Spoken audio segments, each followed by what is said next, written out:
This track may be called too tough to tame. It may be too rough to claim. A Darlington strike. Faster is not better here. Walking on a razor blade. A lady in black, be nice to my driver, buddies. I can't believe that thing lasted. Unbelievable. Man, never give up.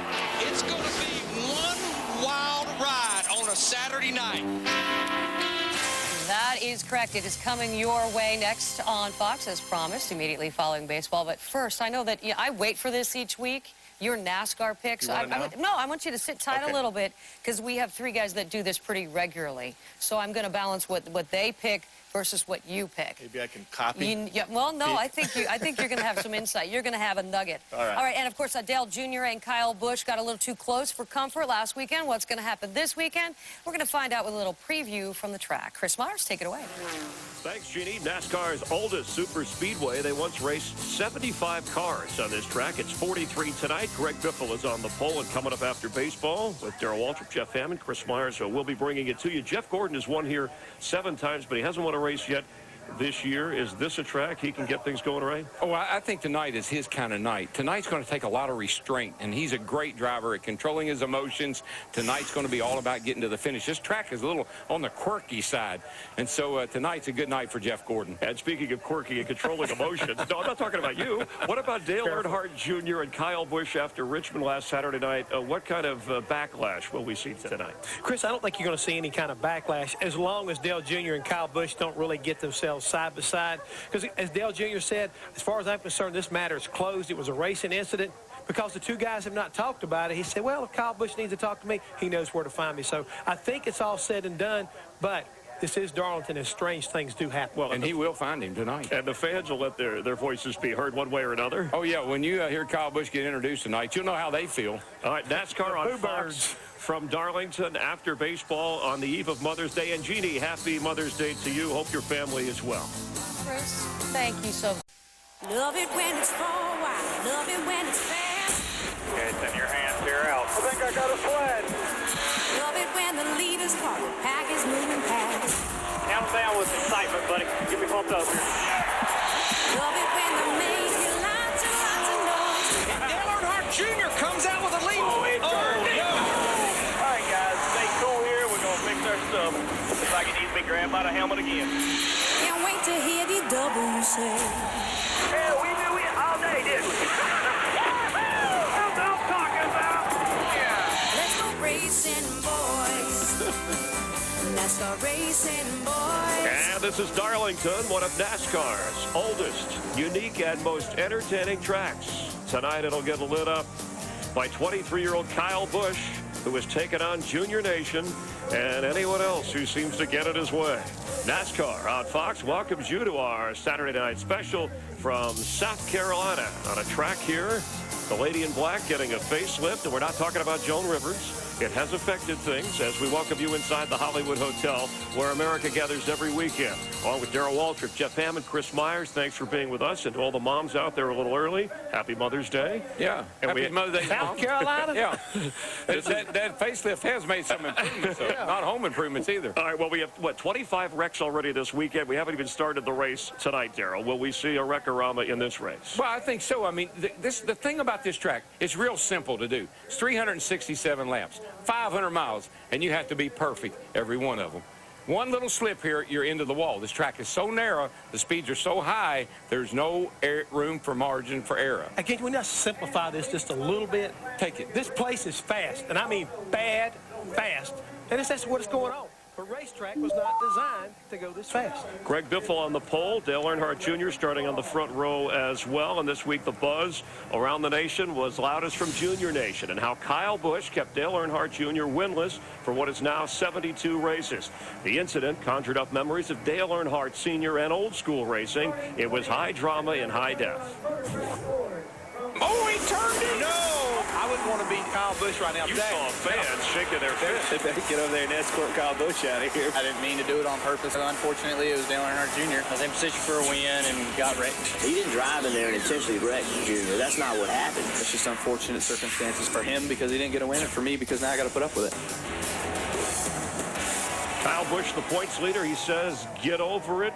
Darrell, you've been there. You've lived it. Will we see retaliation tonight? Well, there are a couple things to consider. First of all, they're first and third in the points, so that's a consideration. Tonight, you just raced the track. But let me tell you, folks, this devil doesn't wear Prada. I can tell you that. And we're going to see action tonight between them and a whole bunch of other guys. But you know when I'd get him? If I was going to get him. Next week at the All-Star race. Oh, save it. No points for that. Well, what did Kyle Busch do something wrong? Did he cross a boundary here? No, he raced him hard. He just picked the wrong guy to be racing hard on that particular night. The thing is, right now, he is an Earnhardt. You watch, all of a sudden, he goes off down in the corner, realizes Earnhardt's coming down. His car gets a little loose. They get into each other. And again, the 88 car spun out, got in the wall. It cost him an opportunity to win. But as we're saying, he's an Earnhardt. He says it's all over and said and done. You better watch out. Yeah, and you never forget what happens to you in a case like that when you're trying to win a race. You haven't won in 2 years. And Jeff Burton told me, he said it wasn't intentional, but his view was that it was Kyle Busch's fault. Well, I mean, Kyle Busch hit Dale Jr. Dale Jr. spun out, so somebody's got to be at fault. But I got to tell you, it's short track racing at its finest. You got two guys side by side going in a corner. The guy on the outside's in trouble, man. When you're racing hard, you got wheel marks down the left side of your car. When you're not, when you're in the way, you got them down the right side of your car. And what do you like to say? 8 tires are better than 4, yeah. And again, like you say, Kyle Busch was doing his job. I mean, you can get mad if you want to, but he was trying to win that race. Yeah, some Junior fans wanted him to act that way, like his dad would have. Junior was a gentleman, a perfect gentleman. I couldn't believe how courteous and kind he was after that race. 75,000 fans here, and Kyle, in introductions, we'll hear it, no doubt. Oh, yeah, you're going to find out how they feel, and we'll be able to hear it in here. You'll probably be able to hear it down in, probably in pretty much sums it up right there. Eliminate Kyle. Kyle Busch, in his last 47 races, Kyle has won 3, but he's been involved in 15 wrecks, 3 of those involving Dale Earnhardt Jr. We'll see how tonight plays out. Not always easy to see what's around the turn. Night racing here in Darlington, so we shall be your guide. Darrell, a first-hand feel for this new surface on the track some people call too tough to tame. Jeff and Darrell will take you up close. Our thanks to Smitty, too, by the way. Darrell's sidekick for his barbecue at Darlington. But what do drivers like to eat? That's the subject of the hit list. Gas and Go will be off the wall with our guys. We're glad you're with us on the eve of Mother's Day from Darlington.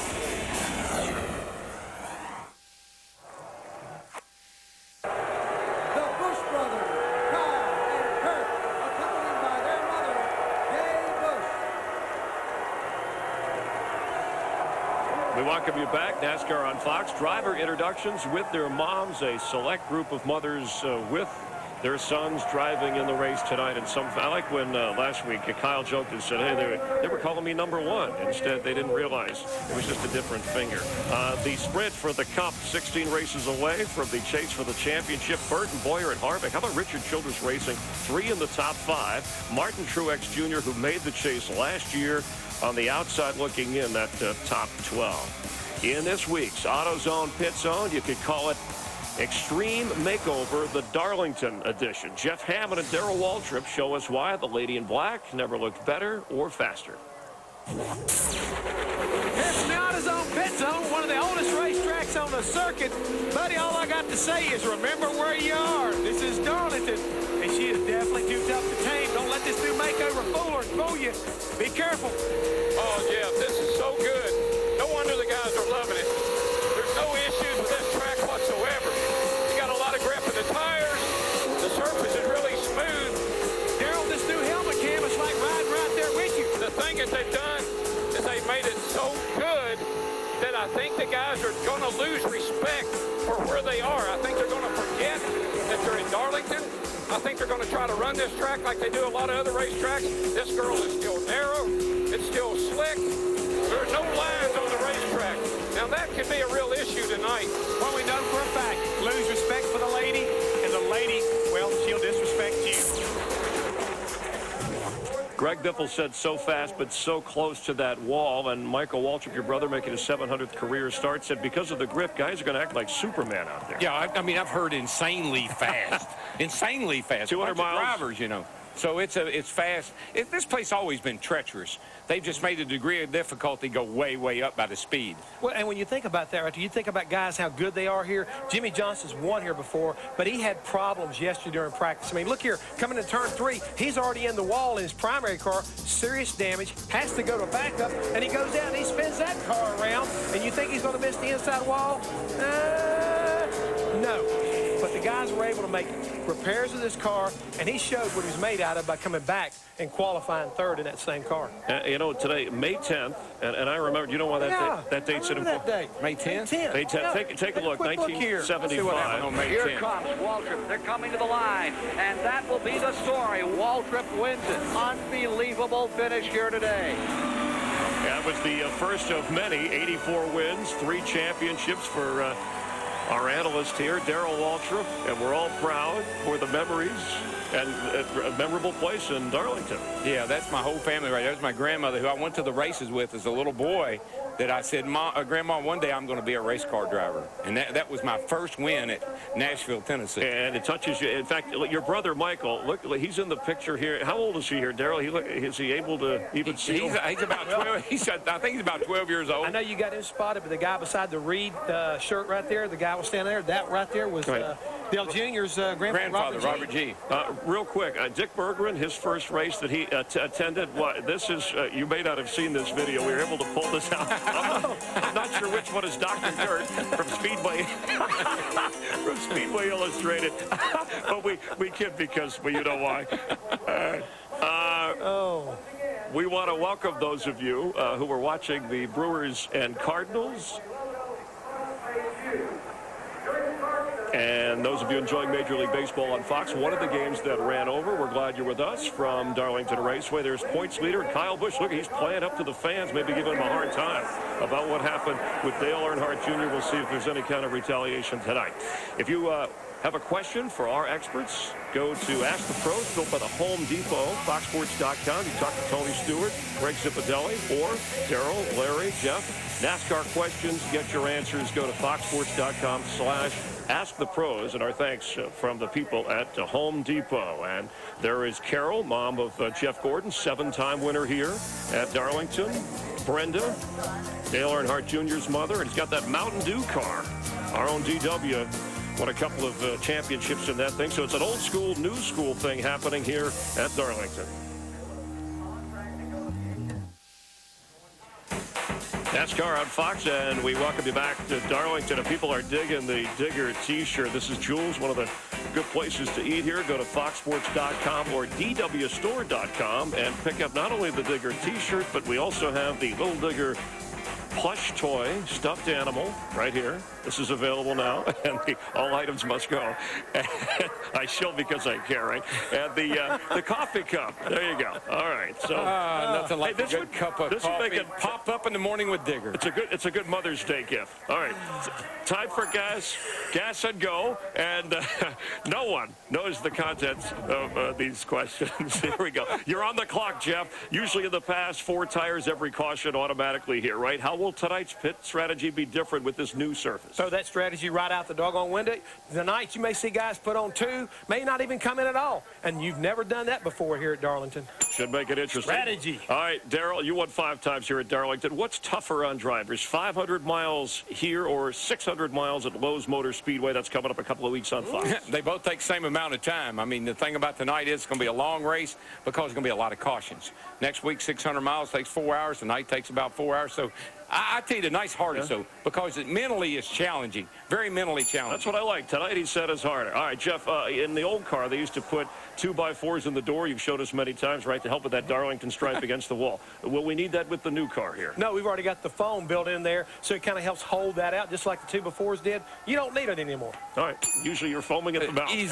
Easiest questions I've ever heard. All right, Darrell, Clint Boyer was in the right place at the right time, but how good did he race in that race last week, and what do you expect tonight from him? Oh, I thought he raced great. He started way back in, 31st place, I think it was. He worked himself methodically through the field. He was sitting in a position to take advantage. Those guys having trouble.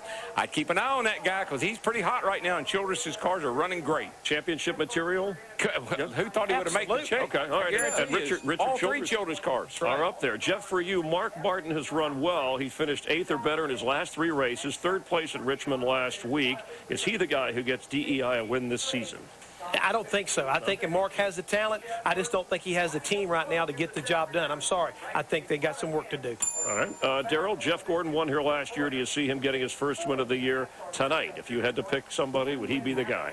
Yeah, I would. I think if Dale Jr. is going to win tonight, he's got to beat Jeff Gordon. Jeff Gordon is very methodical about how he runs this race. You won't talk about him very much. He'll be there at the end. And on top of that, he's got Ray Evernham already talking to him, and they've won together before. So Steve Letart's saying, what do you think? A flashback, Ray Evernham and Jeff Gordon. It's kind of interpreting what they're saying. Last question for both of you. What did you get your mom for Mother's Day? Jeff, your mom, Nancy, did you get her a present here? I have got to take some stuff down there. I got some flowers already picked for her. Going to be taking them down there hopefully tomorrow to see her. And, of course, Margaret, who we saw here at the races last year, happy Mother's Day early. We got her a really beautiful vase of flowers, spring arrangement with roses and tulips and baby's breath. And, oh, it's a beautiful thing. Mom, happy Mother's Day. Hey, Van did a good job, Ben, didn't he? That's Van Colley, who's putting out all the Digger t-shirts. And happy birthday, May 14th, your mom's birthday. Yes, it is. I mean, you're all right. So fans are wondering about tonight here. Is a driver, in terms of the pavement, the speeds here, they're going to have to be a little bit more controlled, save it for that last stretch? Restraint. I mean, you have to restrain yourself. You could probably run around here, like qualifying laps, but you'll never make 367 laps. Like I said in the opening, Chris, 367 laps, no mistake, is almost impossible to do here. But whoever does will win. I want to tell you one other thing, too, we do not want to lose sight of is the fact that engines could be an issue tonight. 500 miles, a lot of speed here that we're not used to seeing could be problems for these engines. Carl Edwards did not qualify well for this race, but Greg Biffle up front for Ford on the pole. He's won here twice. What kind of shot do you give him tonight? Well, I give him a huge advantage because he was one of the cars that did the tire test here. So he knows this racetrack better than anyone. He knows the tires better than anyone, and he's already won here a couple of times. I'll say twice. Pretty darn good pick. We invite you all to play the AT&T Fantasy Racing Challenge. Text in the car number you think is going to win at 2258. Play all season long for your chance to win $31,000 and other great prizes. Darrell, we thank you for stopping by. Have fun up in the play-by-play booth. Yeah, happy birthday or happy Mother's Day to Stevie, too, my wife. Oh, yes, of course. She's done a pretty good job. A sold-out track, a Saturday night race before the speed and the sound and the stripes. We pause and reflect. Please remain standing as the South Carolina Highway Patrol presents our nation's colors. Please welcome Harold Brazington, Harold King of Darlington Raceway, as he delivers tonight's invocation. Let us pray. Eternal Father, we're grateful tonight for this pleasure this hour as we wait on the next NASCAR experience here at the Darlington Raceway. Father, we ask your blessings upon these drivers. They are mighty athletes, Father, as they drive these mighty vehicles, and we pray you'll protect them. And, Father, give peace to those that support it. Now, Father, we ask you if you would just share with us for just a moment in silence as we remember those brave souls that was in the line of duty, lost their lives in the Charleston fire. So let us be silent for just a moment. In the name of Jesus, we offer this prayer. Amen. Ladies and gentlemen, please welcome Julie Roberts as she performs our national anthem.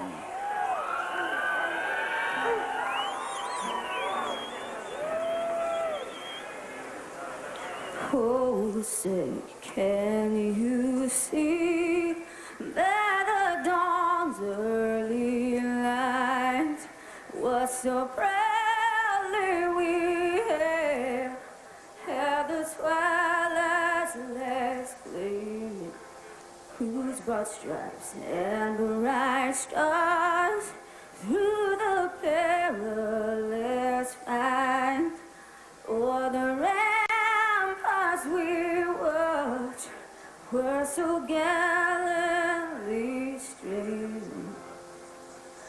And the rockets red glare, the bombs bursting in air.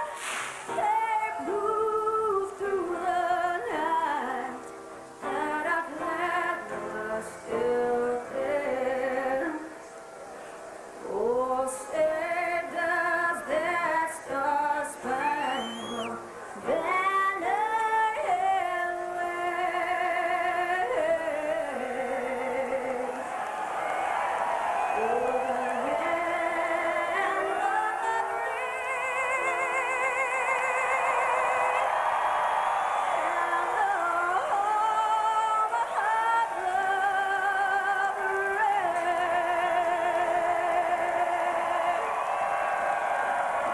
Let's hear it for Julie Roberts in the 3:18 from the 188 Spiderway. Perfect weather conditions. Nice that the drivers' moms are part of the festivities here on the eve of Mother's Day. You're watching NASCAR on Fox.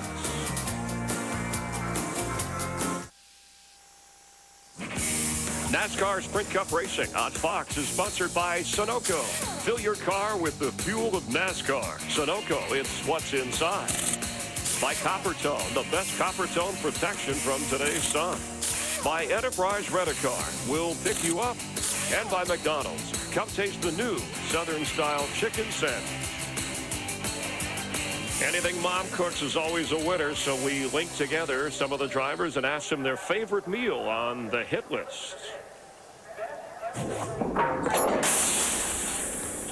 What's your favorite meal?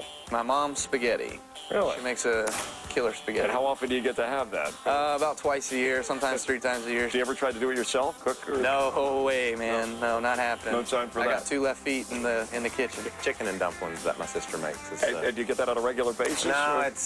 I can't have it on a regular basis anymore, but she cooks it every once in a while. Chicken and mashed potatoes. Okay. Fried chicken and mashed potatoes. Great. Sounds good. I love pastas. You know, I love anything that has to do with Italian food. And are you more of a red sauce, white sauce guy? I hate to admit it, but I'm more of a white sauce guy. Why is that a little heavier? Yeah, they're worse for you, but I love Alfredo sauces and stuff like that. Chicken wings and beer. That's my splurge. Is that a guilty pleasure? Or yeah. Okay, The so hotter they are, the better, and that way you get the colder beer to douse you down. Favorite meal is definitely Mexican food. And do you have like a ritual before the race that you, or? No, I don't think Mexican would be a good idea before the race. That's one of the foods that I try to eat during the week, yeah. Silly question. It's good no one said quiche. You said bad fast this track. How fast is it? Well, let's take a real quick look. You can take a quick look at what the speed was running in 1950 when they first came here. 82 miles an hour. Now that's almost 100 miles an hour quicker today. So, I mean, it gives you a pretty good idea how bad fast it is. And no restrictor plate, but you have to have, as one crew chief told our Larry McReynolds, a restrictor plate mentality. So it should be entertaining. And now for those magic words, Happy Mother's Day, NASCAR style. Race fans, in honor of Mother's Day weekend, please welcome our very special Grand Marshals, the Sprint Cup Moms, as they deliver the most famous words in motorsports.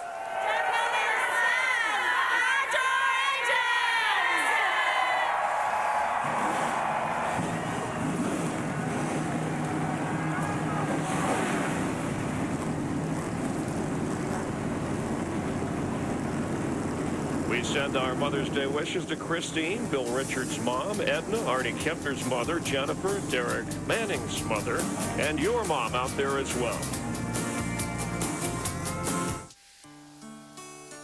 When you're on Darlington, perhaps the most storied track in our sport. It is NASCAR's Lambeau. It's Wrigley. It's Fenway. And it's a far cry from the way this track looked in 1950 when they first raced here on Labor Day weekend. This ain't no country club, no disco. This is Darlington.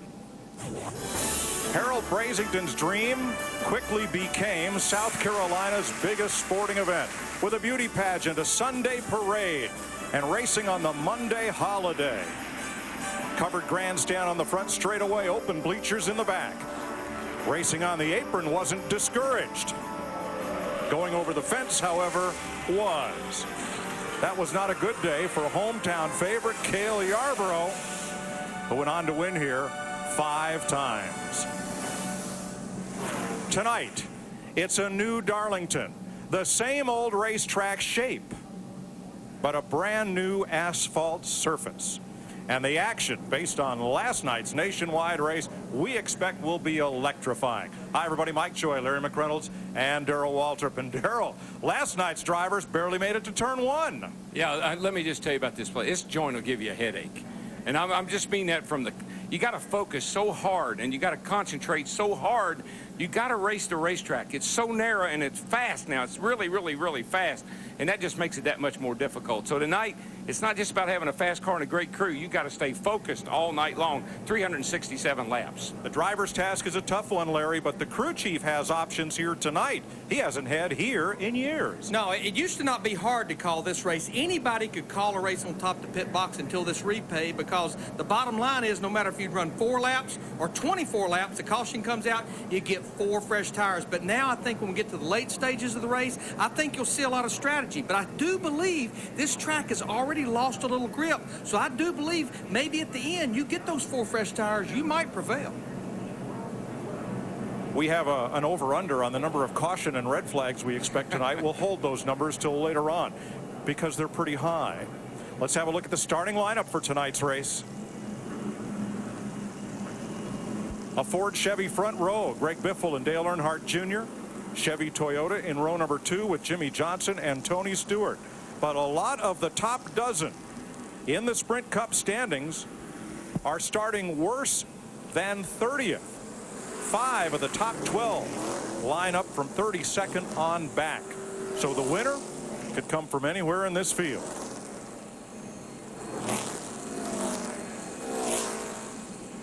Let me see if I can get Dale Jr. on the radio here, guys, see how he's feeling tonight. Hey, Junebug, it's DW up in the tower, buddy. You got a copy? Yes, sir. Man, that car looks so great on the racetrack. How does she feel to you? It's been great all weekend. Drive-wise, it's been pretty stable. Just been trying to take care of it.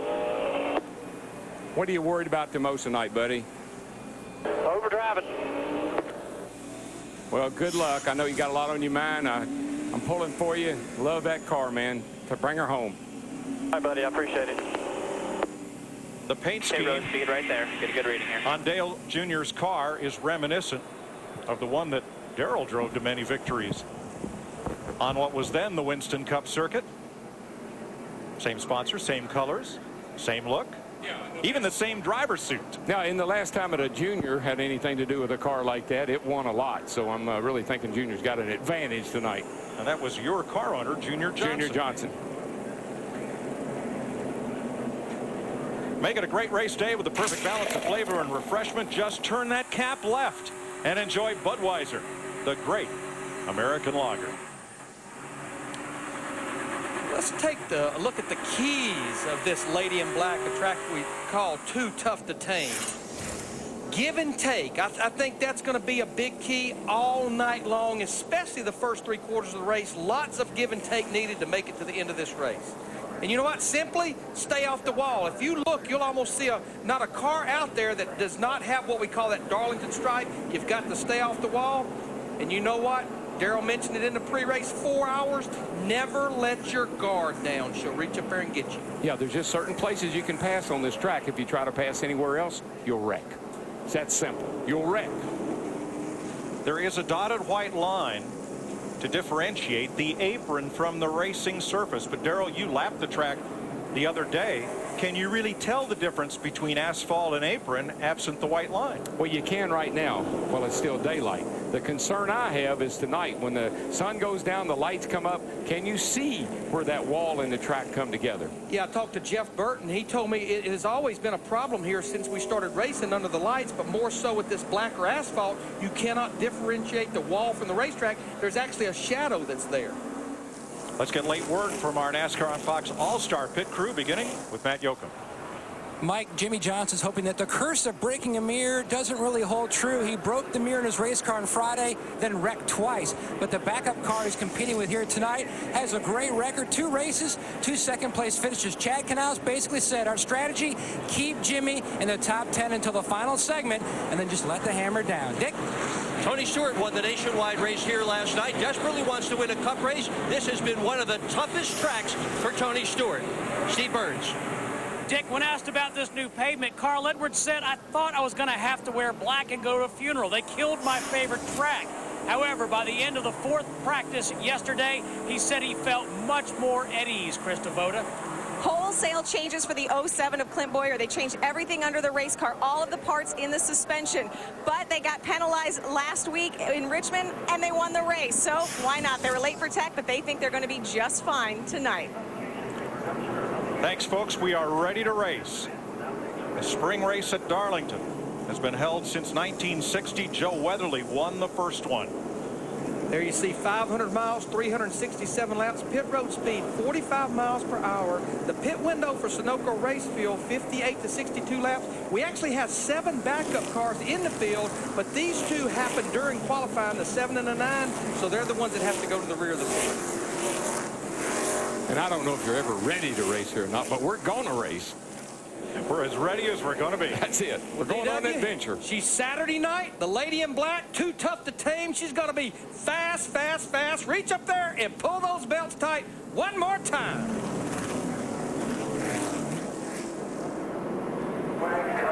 Boogity, boogity, boogity. Let's go racing, boys.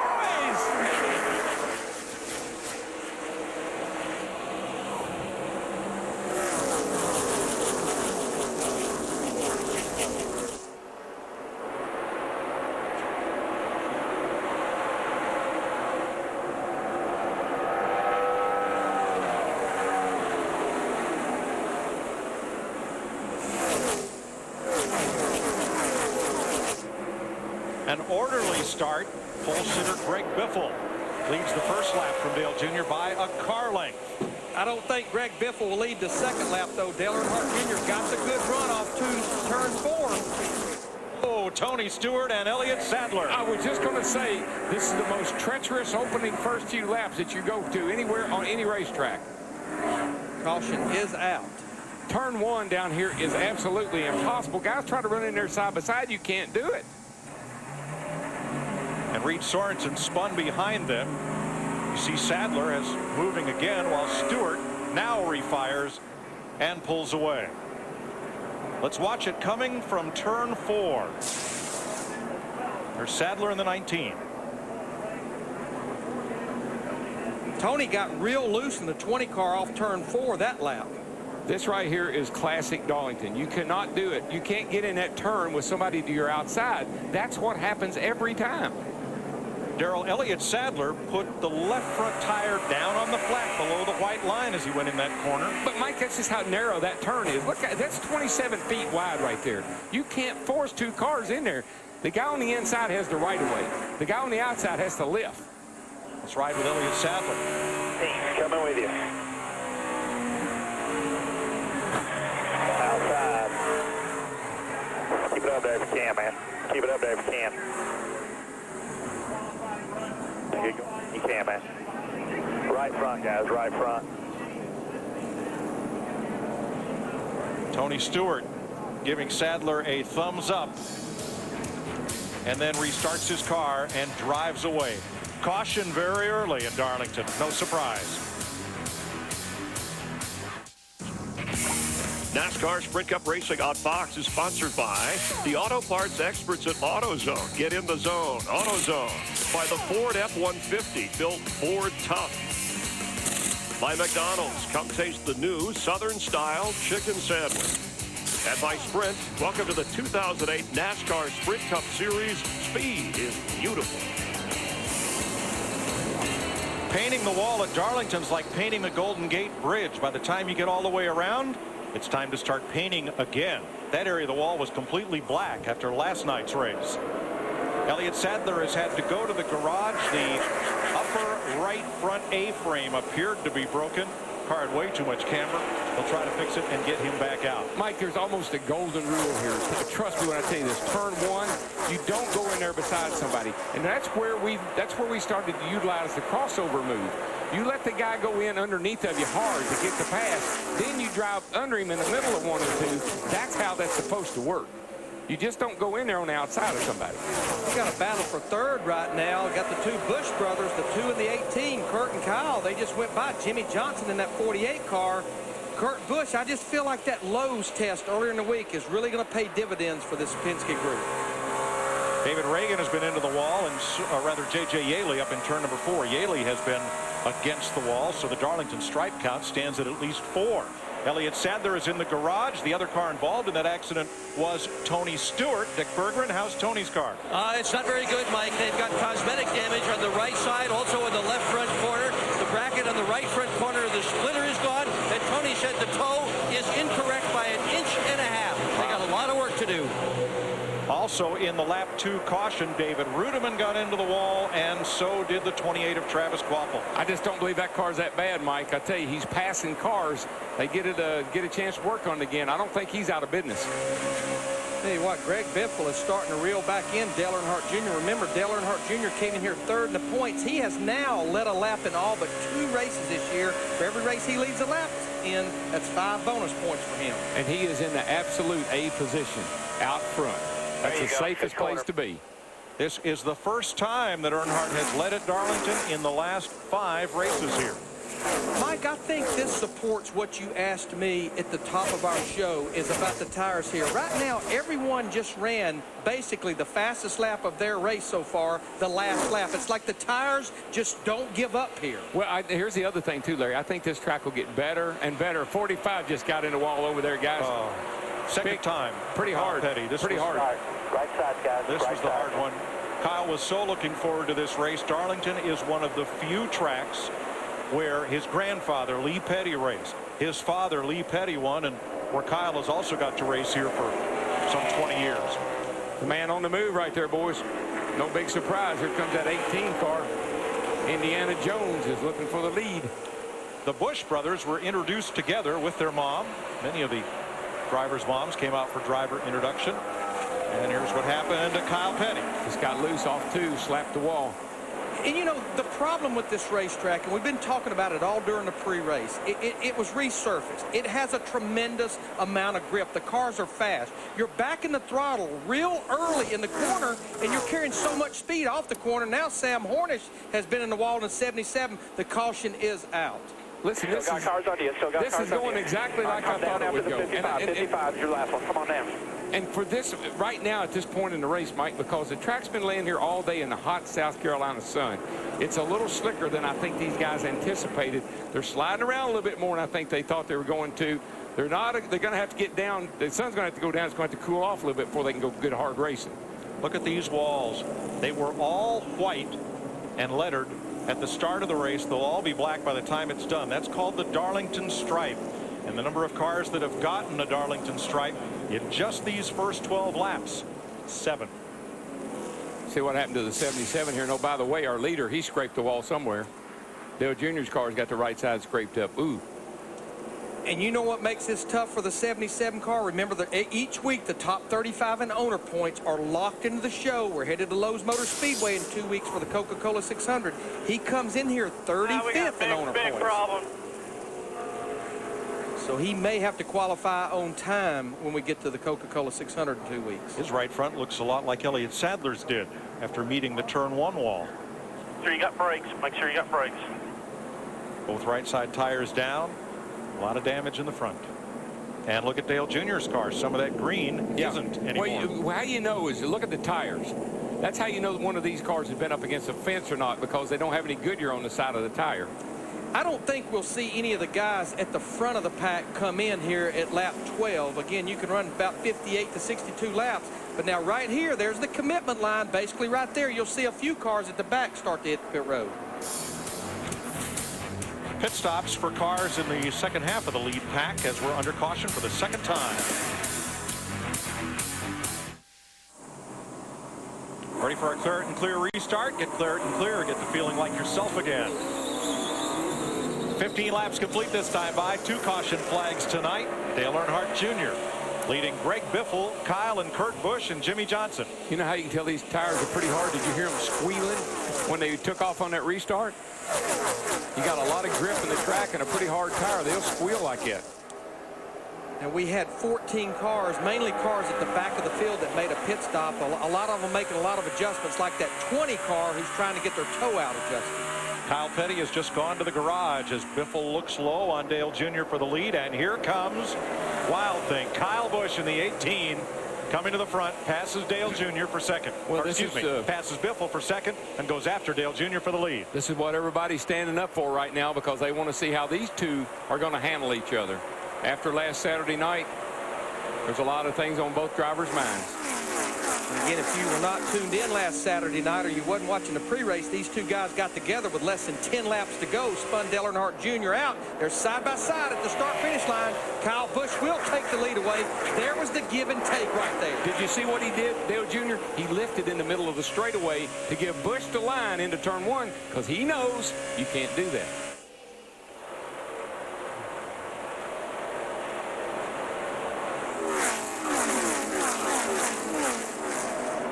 Biffle got a really good run through the middle of 3 and 4 that time. He's going to bring Kurt Busch with him. They'll probably get the position away from Dale Earnhardt Jr. before they get down to turn 1. Well, here's what happens. You get kind of freight trained here, except you're on the outside. Once you get pushed up and cars start going by you on the inside, you got to find a hole to get back in. All right, let's go to the garage where Steve Burns is with Elliott Sadler. Mike, a lot of work going on this number 19 Dodge of Elliott Sadler's. Elliott, what happened there on the start of the race, and can they fix your car? Well, we're going to try to fix it, and I just made a huge mistake. I got too far down under the white line.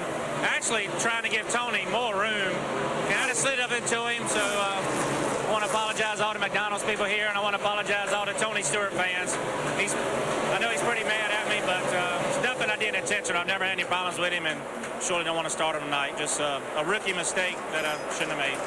All right, thank you, Elliott. Mike, he says they're going to try and get back out and turn some laps here. Thanks, Steve. He is now joined in the garage by Kyle Petty. Yeah, and I think Elliott's been a little hard on himself. I know he did get down on that apron getting in there, but that's not that you do that a lot here. I think you got to give and take getting in that corner too.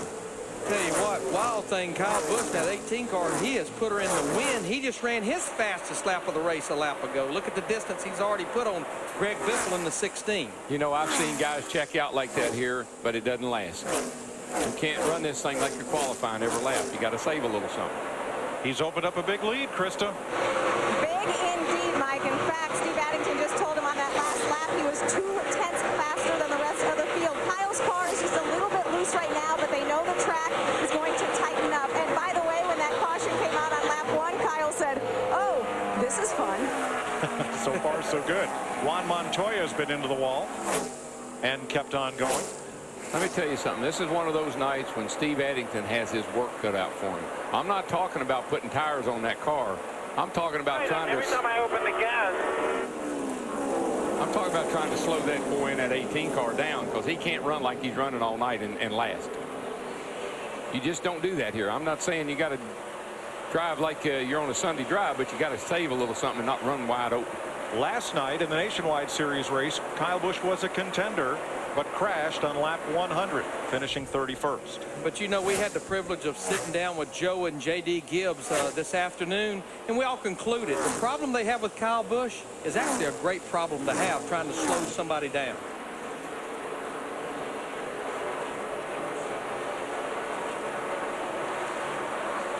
But they're right. Right now, he is running like 28.20s, and the closest thing to him is Greg Biffle in second. The 16 car just ran a 28.50. How about the second place car, Matt? He says the car's a little bit on the tight side and the sun is setting. He says that's pretty good at this juncture of the race. And Biffle told me that this place seems to him to be a little more like Charlotte than Darlington. To the fact that you've got so much grip, you've got grip, and then instantly it goes away. So therefore, if you have a mistake tonight, you'll feel even bigger impact. So tonight, you really have to be patient and really up on the wheel. Yeah, the old lady in black, she's out there snickering right now. These old boys don't know that this is still Darlington. I got them right where I want them. She may have a facelift, but she's still the same. She's going to reach out and touch somebody here before long. Same attitude. Another patient in the garage, Dr. Burns. Thank you, Mike. The number 77 literally wiped off the side of Sam Hornich's car. Sam, what put you back here in the garage, and can you get back out on the racetrack? I think we blew it out of the right front tire. We just went down into turn 3, and the car never turned. It felt like the front end just dropped down and hit the ground, and it's unfortunate, but I'm really proud of the guys in the Mo1 Dodge. We've got a couple stripes so far this weekend, and they worked really hard to get the car back out there and run it, and they're going to work hard on it right now. We need as much points as we can get, and it's a shame because we go to places and we feel like we can really run good there, and we have issues like we did today, and we'll get around it one of these days. Thank you, Sam. Yeah, Sam ran really good last night in the Nationwide race. I think he finished 12th, 14th on the lead lap. a big key last night, just survive it. Yeah. 11th place. Martin Truex, as Chris told you earlier, just one spot outside the 12 cars that will chase for the next Nextel Cup. And David Reagan battling with Dave Blaney's number 22. And Martin Truex Jr., we've been here for 2 days before today practicing. The one car was one of the better cars throughout all those practices. I talked to Kevin Mannion, his crew chief, earlier today. A little confused the car didn't drive as good qualifying, but he's definitely been marching to the front. He started back in 22nd. He's about to crack the top 10. He's back in 11th. Kyle Busch has opened up a 3-second lead on pole sitter Greg Biffle. Older brother Kurt Busch in third. Dale Jr., Jimmy Johnson, the front five. NASCAR Sprint Cup Racing on Fox is sponsored by Budweiser. Reach for the perfect balance of flavor and refreshment. Budweiser, the great American lager. 34 laps complete, no change in the top 10 at Darlington, South Carolina. Here's our aerial coverage provided by Goodyear for track-tested technology. Get there on Goodyear innovation. There is the big end of Darlington Raceway, now turns 1 and 2. The small end is 3 and 4. The track is somewhat egg-shaped. And Mike, it doesn't matter how big a lead you get. Once you get into traffic, it all goes away. Right now, Kyle Busch is trying to get around Juan Pablo Montoya. He can't do it. And look, there's Biffle caught up to him. He had a 3-second lead. And the other guys are not too far behind. And that 07 of Clint Boyer, he just put him a lap down. In fact, he put Boyer a lap down, who's in the top 12 in points. And he's working on 2 other cars just in front of him, Ryan Newman and Tony Stewart, that come in here in the top 12. One thing I see on that 18 car that I do not like, glowing red rotors here at Darlington. That's not a good thing. That means he's using a lot of brake. He called into the pits and said the brakes are junk. I could see why. Well, Larry, 5 of the drivers that came in here in the top 12 in the Sprint Cup standings started 32nd or worse tonight. And with a long green flag run, they stand the risk of getting lapped. And Mike, a lot of those guys like Newman, and of course we know the problems that Tony Stewart had, Clint Boyer, a lot of them, they've been to pit road, both cautions that we've had. And that's one thing I'm a little afraid also. You got to make your car better, but you get stuck in the back, I think you're going to be stuck in the back. Yeah, well, I'm telling you, it's just amazing. Kyle Busch was flying around this joint, just pulling away from everybody. He's caught up to Juan there, and he can't get around him, and it's pulling all these other guys right back up to him. He's backed his lap times down to a 30 flat, while some of the fast cars are running 0.4 of a second quicker. And that just tells you how hard it is to pass here, Mike. I tell you what, Robbie Gordon in the 7 car, a big tip of the hat, yeah, to Robbie, but to Walter Giles and that crew. Robbie wrecked twice yesterday, and he wrecked once qualifying. They sent the first car he wrecked back to Charlotte, North Carolina to repair, and they got that car back down here, started at the rear, and he's already working back up to 23rd. Now we got a battle for the lead with Greg Biffle back up on Kyle Busch, I think a lot because of that traffic. Yeah, he got real bad loose off of turn 2 over there. Kyle did, and it allowed Biffle to really, really close up and almost pass him. Juan is just giving Kyle a tough time. He cannot get around him. He can get to him, but he can't get around him. And just ahead of Montoya, Reed Sorensen and Busch's teammate Tony Stewart. What's the 18 off turn 2 over here? This is how he almost spun this thing out. Well, wait a minute. No, there he goes. It's in the fence. And Biffle takes the lead. Well, he's been asking for this for the last couple of laps. I mean, I think he got really frustrated running in behind Juan Pablo there. And watch him off turn 2 over here, Mike. Car gets really, really out of shape. Right there, steps out on him, and that allows Biffle to really close, and now he's been in the wall in turns 4. Slightly. But Darrell, you mentioned it. Look at the rotors glowing on that 18 car. Definitely some brake issues, and we're right only 40 laps into it. Both fenders. It's Kyle Busch telling Steve Addington that he did get into the wall, and a little right side damage. And left side. Brian Vickers has bounced off the wall, keeps going. You know what I'd do to him? I'd bring him in and pull a plug wire off. And I'd put about the 18. Yeah, the 18. And then I'd put it back on right near the end of the day. And this is a That'd battle slow him down. third right here between Dale Earnhardt Jr. in the 88 car and Kurt Busch in the 2. And while they've been racing, you see the 5th place car of Jimmy Johnson in the 48 coming up there. How about Dale Jr., Matt? Team cars running 4th, 5th, and 6th, but they're all experiencing a little bit different in the handling department. Dale Earnhardt Jr. says his car right there off turn 2 is especially tight. Meanwhile, Jimmy Johnson's closing in because his car is gone to the free side. And just out of our shot is the 7-time Darlington winner, Jeff Gordon. And he says his car, which was good down in 1 and 2, but tight off 3 and 4, is now tight everywhere and getting tighter. And I don't think we can say enough about Jimmy Johnson, Chad Knaus, and that group because of wrecking twice yesterday, going to a backup car, and went out there and qualified third. And again, the reason that they didn't have to go to the rear of the field like some others, it happened before qualifying. Well, I like Darrell's idea because we have seen races at Darlington where a driver would call in and say, I've dropped a cylinder, and his lap times would get better. I'm not sure that'll happen on this fresh asphalt because she's got so much grip. I'm not sure that'd be the way to go now. Well, when you're 2 or 3 tenths quicker than everybody else, and you know, and you just run the wheels off the thing, you need to slow the cat down some way. He won't do it. You got to do it for him. Greg Biffle leads Kyle Busch by 0.8 of a second, 44 laps into the Dodge Challenger 500.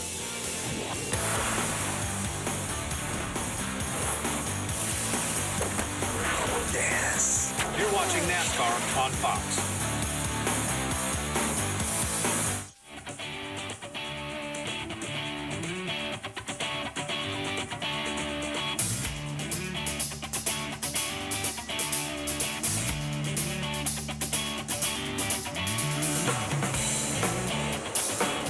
NASCAR on Fox welcomes you back to Darlington County and this unique 1.36 mile oval that has tested NASCAR's drivers since 1950. 52 laps in, and Greg Biffle, the pole sitter, who has 2 wins here and has finished in the top 15 of 6 of his 7 Darlington appearances, has a handy lead over Kyle Busch. It's now up to 2.8 seconds. Yeah, his car is really working well. I don't see any problem with it whatsoever, and I don't think it's been in the fence at all either. The right side looks clean. Doing a good job. And he just put Bill Elliott, 5-time Darlington winner in that 21 car, a lap down. And while we were away, he put Tony Stewart and Reed Sorensen in the 41 car a lap down. You know, I bet the way we practiced down in the, high 27s, low 28s, but these guys are surprised they're running 30-second laps around here. Slow down a couple of seconds. The thing about it, we're getting within about an 8 to 10 lap window of all the guys at the front that have not been to pit road. Remember, the pit window for Sunoco Race Fuel somewhere around 58 to 62, 64 laps. And this is a tough pit road to get onto, buddy. I tell you, it's dirty and sandy. You got to be careful coming down off that banking. A change at third position while we were in break. Jimmy Johnson up to third, then Kurt Busch, Dale Jr., Jeff Gordon, Kevin Harvick, and Scott Riggs having an outstanding run in the early going here.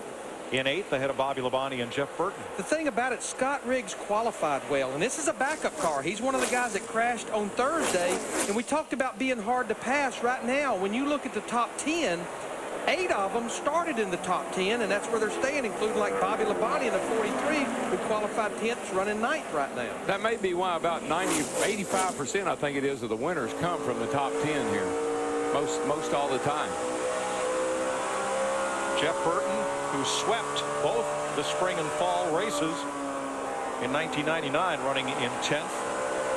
The Labor Day race was a fixture on the NASCAR schedule until just a couple of years ago. It was moved to California, where here's Matt. Greg Biffle should be pitting in about 4 to 5 laps while the 0-1 is on pit road.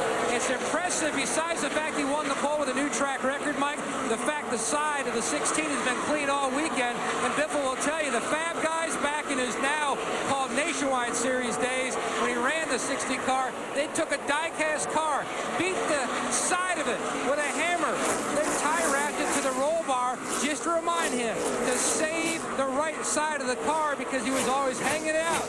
And getting a Darlington stripe didn't matter where he was racing, and he's learned that lesson well, and it showcased that talent here this weekend. Pit stops begin with Jeff Burton, the 10th place car. Larry, is this just a little early? Not really, Mike, Okay. because I think a lot of people, because of the way the pace has changed, didn't have a great field, Dick, so I think that's why they're coming to pit road now, plus to get those 4 tires. Yeah, might as well, because that's cars you're not going to have to pass. And the number 31 of Jeff Burton said he can't drive off. The car is a bit tight, so they're going to try to fix that on this pit stop. First of the good cars to pit.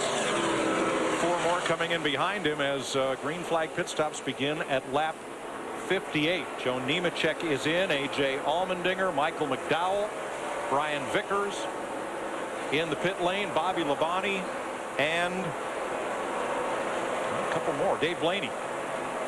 You know, Mike, normally you put new tires on, Larry. That would be when the car would probably be at its best, and I'm sure the speeds will pick up some with new tires, but with this tire the way it is, it takes about 5 or 6 laps for it to really get going good. So the most uncomfortable you're going to be is right after a pit stop. Jimmy Johnson is the first of the top 5 cars to pit. Let's check with Krista. The 18, Kyle Busch, is in. They want to pull out that right front fender, some damage on the right side. The crew comes around to the left side to change the tires there. Kyle said tight off both turns. That is his major issue. There goes Kyle Busch. And the leader pits. Greg Biffle is in. Here's Matt. Johnson already in his box a year ago. He would have had to really had a hard left into his stall, but when they redid pit road, they've already made the track bar adjustment. When they redid pit road, they changed the angle. Finally gets the lug nuts on. Long stop for Johnson. He's away. Meanwhile, the 16 of Biffle is on pit road right before the stop. He said his car was plowing tight, calling for a chassis, also air pressure adjustment. The 88 of Dale Earnhardt Jr. in his stop as well. Jr. said his car was tight, coming around to the left side of Biffle's team. Solid stop so far for the Biff. Left sides are on. 13, 14. A little hang up on the left rear, and he's away. Jr. away as well. Kurt Busch got to lead a lap, and now Travis Kvapil, one of several cars with a retro paint scheme, takes over the lead. Nick Bergman. Well, Kurt Busch, Mike, has had a tough year so far. Hasn't had a top 10 since Daytona, but he qualifies 5th. The car has gotten increasingly tight on that run. They have adjusted it for that condition. Busch having a good run tonight. And there is Kvapil driving a paint scheme with a sponsor made famous by Fred Lorenzen back in the 1960s here. Now, fuel-wise, Travis Kvapil can go a little bit further than some of these guys. Now, he didn't pit on the second caution, but Travis Kvapil did pit on that first caution, so he can run a few laps further. I think it's interesting. That's the car, the paint job on there that was very dominant here in the 60s. Bill Elliott's got a car that's very dominant paint job on the 21 car that was here in the 70s. And no, Dale Jr.'s got a car that's got the retro paint job from the 80s. So we got them all. We got 10 years either they covered. But there we almost saw with Travis Kvapil, right. The 28, what you were talking about. You get down on that apron, it's slick. You're carrying a lot of speed. He almost spun that thing. He did. Kvapil is in for his stop, and Matt Kenseth takes over the lead. 48 had a hard time getting on pit road, too, Larry. I noticed him, one of those cars that pitted already. Watch how much trouble he has trying to get down on the pit lane. He's way outside the commitment line there. Gets in right at the last second. Barely got in. Barely. But now Matt Kenseth in the 17 car, he did pit on lap 13 under the second caution, so we know Sunoco fuel-wise, he can go quite a bit further than those guys that just made the stop. Problem, tire-wise, he's going to be quite a bit slower right now. Kenseth started 22nd in the standings. Well, I'm looking at cars that have already stopped and got tires. Dale Jr. 29, 19, 19. And Kenseth's only a 29.42, so we don't see that big second or two difference in new tires that we normally see. Steve Burns is in Kenseth's pit. Well, Mike, as Larry Mack said, Matt Kenseth pitted back on lap 13. They made an air pressure adjustment on the last stop. They also took 4 tires. See service to the right side of the car. No adjustments that we can see right now on that 17 for Matt Kenseth from Roush Fenway Racing. Ryan Newman has also made a stop. Casey Kane takes over the lead. Casey made his first laps in this race car when they dropped the green flag because he, like Robbie Gordon, crashed qualifying. So he went from the back of the field to at least leading the race. Denny Hamlin, the 11 car, who had pitted on one of those earlier cautions, he's now on pit road. But J.J. Yaley in the 96 car, who also pitted on lap 13, he now led a lap. Matt? Whoa. And the 11 of Denny Hamlin, remember, pitted back on lap 13, took on 4 tires. Chassis adjustment again for Hamlin. You can see the catch cam man positioning the wrench in the back window, then we'll reach over. That's multitasking at its finest right there. Solid stop so far, view of the grill, and Hamlin is away, lap 68. And I think Denny Hamlin has a good race car, but what happened to Denny Hamlin, he crashed qualifying the Nationwide Series car, and when he went out to qualify his Sprint Cup car in the next qualifying session, he was just way conservative, and I think he just didn't get a great lap in. Patrick Carpentier, who had that great qualifying run and got knocked around like a pinball during one of those backstretch dust-ups at Richmond, is the new leader. And Ryan Newman will have a pit pass-through penalty for a tire violation on his pit stop. And I think he just missed the entrance to pit road. He didn't get on pit road trying to come through to do that. So he's really adding insult to injury. And I'm pretty sure what that tire violation will be. NASCAR, they have a new rule in 2008 that the right side tires, they have to be in touch with the tire carrier to get back to the wall. You can't roll them. They have to stay in touch. So now his problems escalate because he's definitely going to be more than a lap down with these 2 problems. So these are the first laps that Patrick Carpentier has led this season, and he'll surrender that lead. Now, to come to pit road. Pat, he gets off on the back straightaway. He's not going to take a chance on missing pit road. Although it's treacherous down there, it's real dirty and sandy, he's going to make it on pit road without a problem. But you know, Mike, what's so important for drivers like the 10 car, J.J. Yaley, to lead that lap. We talked about getting 5 points. That's guys that's back there battling to get to the top 35. Those 5 points could be important for them. Absolutely. Especially when you got one of the guys that's on the fence, the 77 of Harnish, in the garage. The next new leader is David Gilliland. As he waves by, cars with fresher tires, and he will come to pit road after picking up 5 bonus points. And it looks like once this cycles all the way through, we still have Reed Sorensen in the 41 car that is now leading. It looks like Kyle Busch in the 18 car. We see Reed coming to pit road now, the Target car. It looks like Kyle Busch, the 18 car, maybe did a little better job getting on pit road than Greg Biffle. So now he's got the lead. Biffle back in second. Earnhardt Jr. third. Kyle Busch's lead is not much. It's 0.3 of a second. As Sorensen comes to the pit lane, we've completed 71 laps, just under 300 to go. You're watching NASCAR on Fox.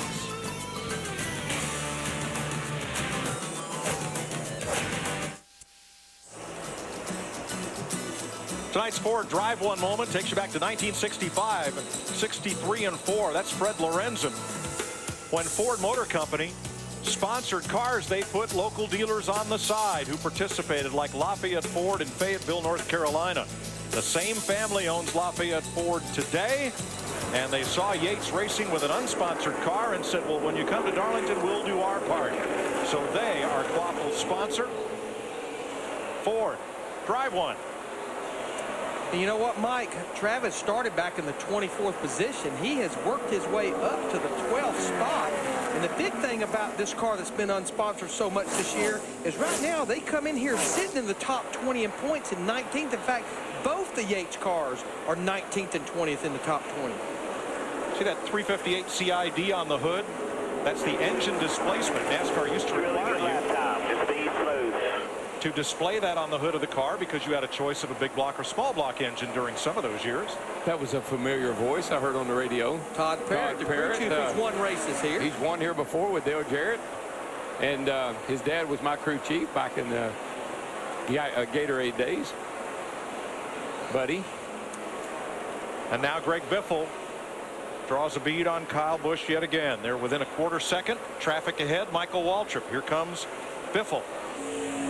Daryl, I believe Kyle Busch has a good fresh tire car. Biffle has a good long haul car. It sure looks that way, and I'd say that that's that advantage Biffle has maybe on doing the tire test here. But Krista, Biffle, they make a lot of long runs. Kyle's major complaint seems to be with that middle pedal.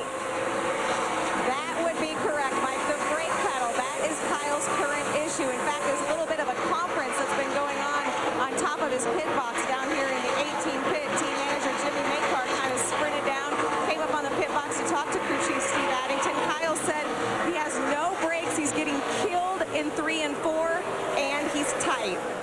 And I think what sometimes race team they get sucked into is because this is considered a speedway, you come here with a fairly small brake package.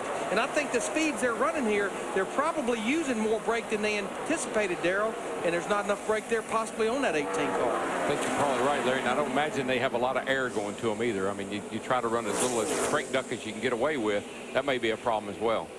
The driver who had the best view of Kyle Busch's brakes is the driver right behind him. That's Greg Biffle. Matt's in his pit. And Joel Edmonds, who's Biffle's spotter, was telling Greg just a few laps ago, he said the 18 of Busch, he's showing so much more brake heat than we are. Just keep doing what you're doing. And Biffle says his car is still a tick on the tight side, but not bad as he looks to take the lead again. Greg Biffle to the bottom. There are the glowing brakes of Kyle Busch. A really comfortable car to drive, and a car that I would want to have this way at this racetrack is that little bit tight. I'd want it a little tight.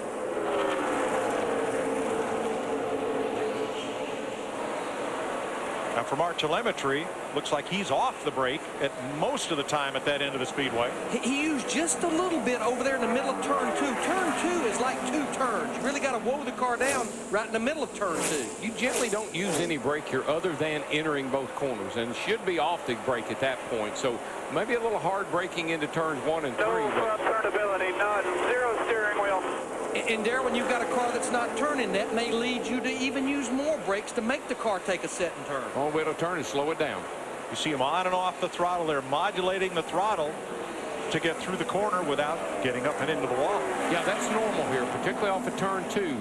The car wants to get pushy loose over there, so you really work the throttle like you're almost on a dirt track. You know, we've not run that many night races here. I just don't think you should see rotors glowing at Darlington. I don't think we should see that. I don't see it on any other race cars. No. Race for 13th place, Scott Riggs, Casey Mears. And I tell you what, Casey Mears is another one of those cars, has had a good race car all week long. In fact, he was the fastest car in one of the practice. Car just did not have a good feel for him. Started back in 29th, Krista, and he's working his way toward the top 10. That's right, Larry. Max steadily climbing, and this is a team that needs some points. They've gotten themselves out of that kind of top 35 bubble position, but then trouble last week in Richmond kind of knocked them back into the danger zone a little bit. But you're right, started 29th, currently up as high as they were running 14th. They're currently running, 14th still. His car had been just a little bit tight, getting tighter as the run goes on. And I think that was a fear, and we started seeing that in practice, is even though the track has a lot of grip with the new asphalt, the more rubber that gets put down, the turnability, the front wheels start sliding, and I think we're going to hear that and see that all night long. Kyle Busch continues to lead. He's now half a second in front of Greg Biffle, with Dale Jr. third, Kevin Harvick, and Jeff Gordon. You're watching NASCAR on Fox. I'm driving to win today, baby. You're watching NASCAR on Fox.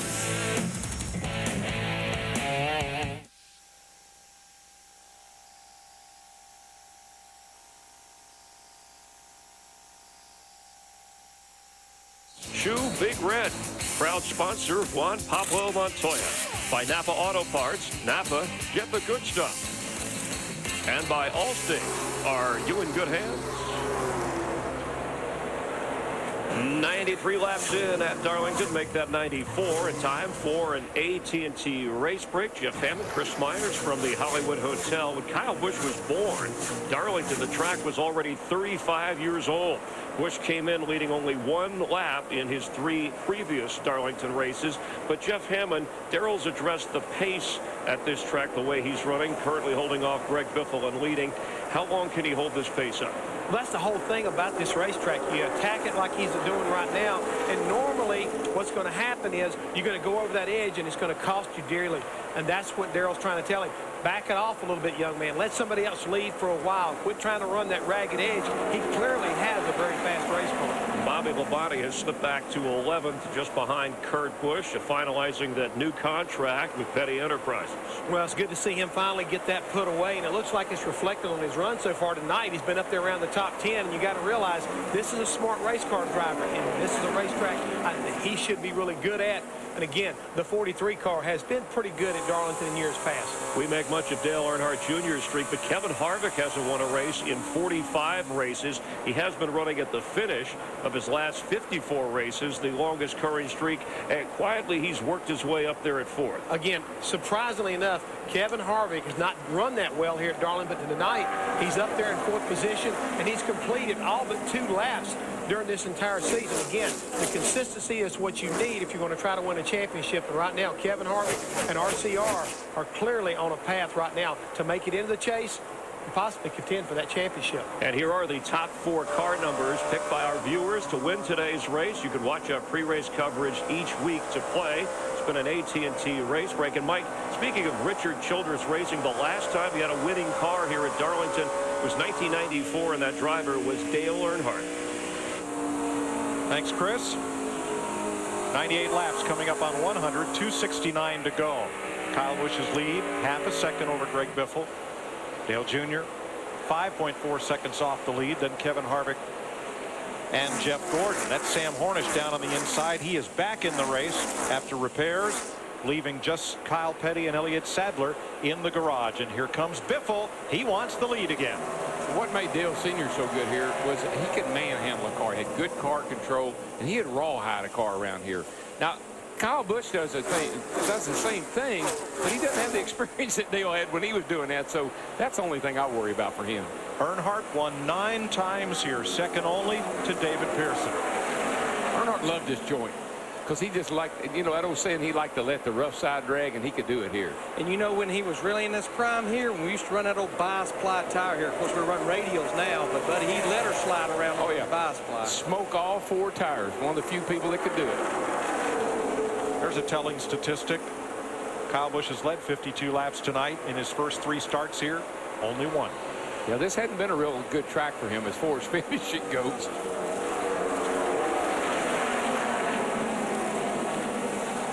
You know, we were talking about Travis Quapple a while ago, who had moved up to 12th. Just since we talked about him, as we're watching right now, though, a battle for 5th between Jeff Gordon and Martin Truex Jr., but not far behind them is Travis Quapple, who has now moved up to the 8th position in that 28 car. Travis likes that paint job. Paying off for him. That's Joe Nemechek in the 78 with the one of Truex alongside. Travis Quapple behind this group in 8th. Steve? And Mike, watching the lap times, the team led by crew chief Todd Parrott is telling him he's running with the leaders. He just ran a 30-18, and as you said, he's gone from 12th to 8th in a matter of laps in that old school paint job. Well, you know, Darrell mentioned Todd Parrott, who I worked with at Yates Racing, and Todd understands this place. We talked about racing the racetrack. Todd just wants to keep this 28 car in touch with the leader, let the laps wind down, and be in position at the end. In his view, Larry, it's too early to race. Way too early. You're racing the lady in black right now. Race the track. But you can see he's running down Jimmy Johnson now in the 48 car. Jimmy's in the 7th position. So with Travis Quapple, they've got a good long-running car here, because we've not been under caution since lap 15 when we had the last restart. Quapple is the 2nd Ford in the race. Greg Biffle in 2nd place behind the leading Toyota of Kyle Busch.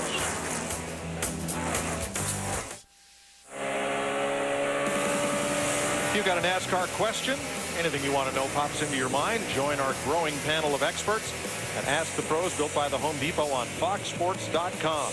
It's open 24/7.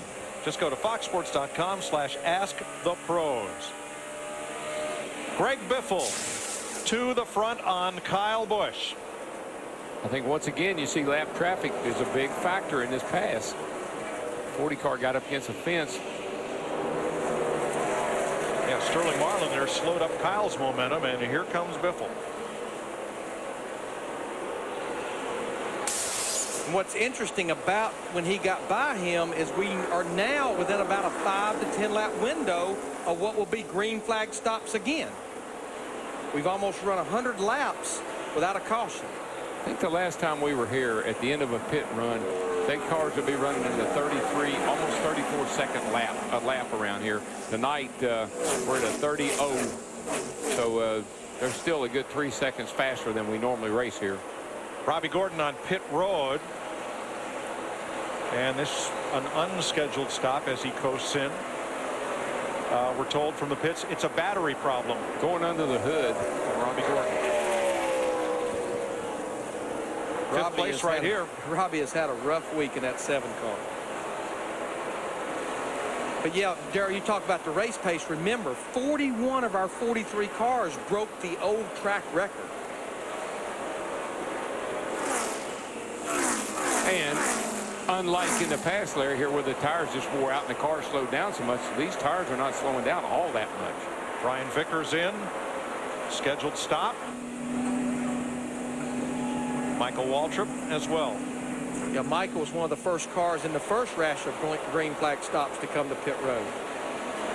Larry, we talked at the top of the night where we might see some 2-tire pit stops, but that has not yet been the case. Well, it's like Tony Uri Jr. told me, the crew chief for Dale Earnhardt. He said, I'm going to base a lot of my tire strategy on my Sunoco fuel I'm putting in the car. If I'm going to get 2 cans of fuel, I'm going to get me 4 tires. And of course, you make a long run here, they're slowing down about 2 seconds. You're absolutely going to get those 4 fresh Goodyear tires. Jeff Burton is in. Dick? Yeah, he's just having a hard time. Jeff Burton is in the 31 car coming off the corner, Mike. That has been his big problem. He's not been happy with the chassis on that automobile all night long. He did run the nationwide race last night, got into the fence a couple times, asked him how he did it, shrugged his shoulders and said he wasn't sure. But he did say it was going to be hard staying out of the fence tonight. So far, everybody's done a pretty good job of doing it, though.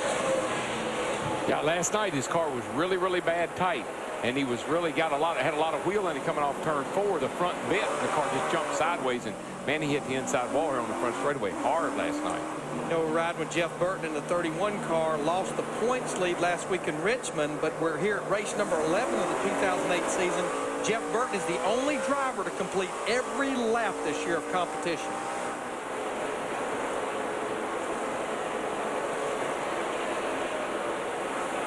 See Regan Smith in the 01 coming to pit road, Dave Blaney in the 22, A.J. Allmendinger in the 84, and again, these are all scheduled green flag stops. Blaney pits out of 11th place. He was having a strong run.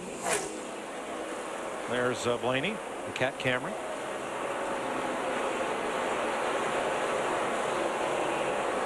Trying to stay in the top 35 in owner points, which means he would automatically be in the race in 2 weeks in Charlotte instead of having to qualify on time.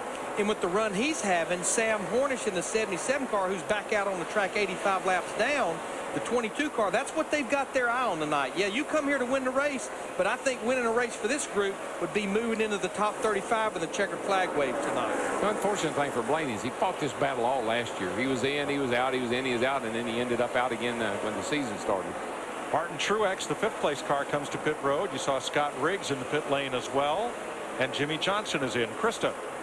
Martin Truex running extremely well. In fact, he said his car is pretty darn awesome. They plan to make a slight air pressure adjustment around to the left side. It's a 4-tire change for Martin Truex. Matt. Chad Canals on top of the box, already calling out the adjustments they're going to make. They felt like they were losing about half a second because the car was so free at the beginning of that run. A close call with a 66 of Riggs as Johnson makes his way to his pit box. Going to make a big change, a track bar adjustment, also a wedge adjustment to try to speed up the car coming in. It was a little too tight near the end, but it was just so free at the beginning. It cost him so much time. David Rudiman made his stop, and he was in 11th place, almost into the top 10. Jimmy Johnson, 19 seconds. That's a long pit stop. It is, but they did a lot of work. Yeah. They had fenders to pull out. They were making adjustments. That's a long green flag stop. David Reagan is in, and Kyle Busch coming in, Krista. And Kyle had just got on his radio and said his right front tire was done. A 4-tire change for Kyle. He said his car tight. In fact, he ranked it in 8, especially in turn 4. Jamie Kevin Harvick pits. He has been running in the 4th position for a long time. Many of the laps he has been running have been faster than the leaders.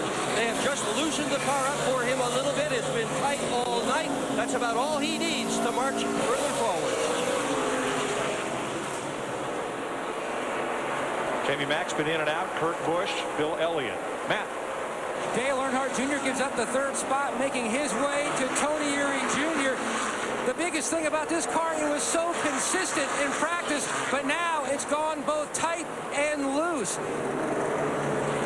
It was turning better that last time. Tony Jr. going to try to fix the car with an air pressure adjustment on this stop.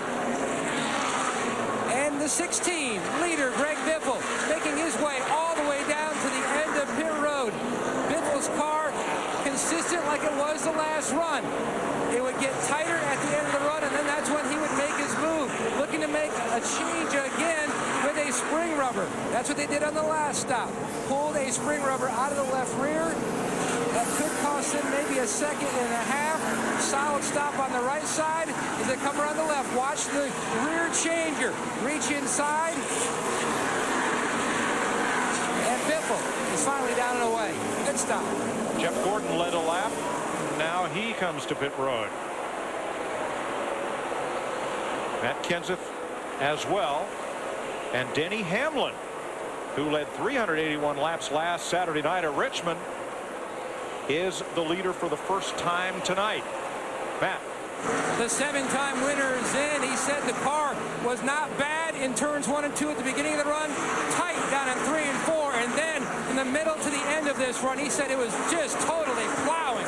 Steve Letarte going for a air pressure change. Great stop by the 24 guys.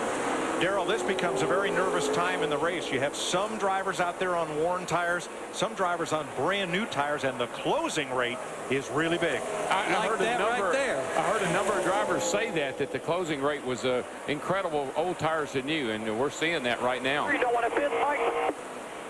Patrick Carpentier. He's actually the leader of the race right now. Not right now.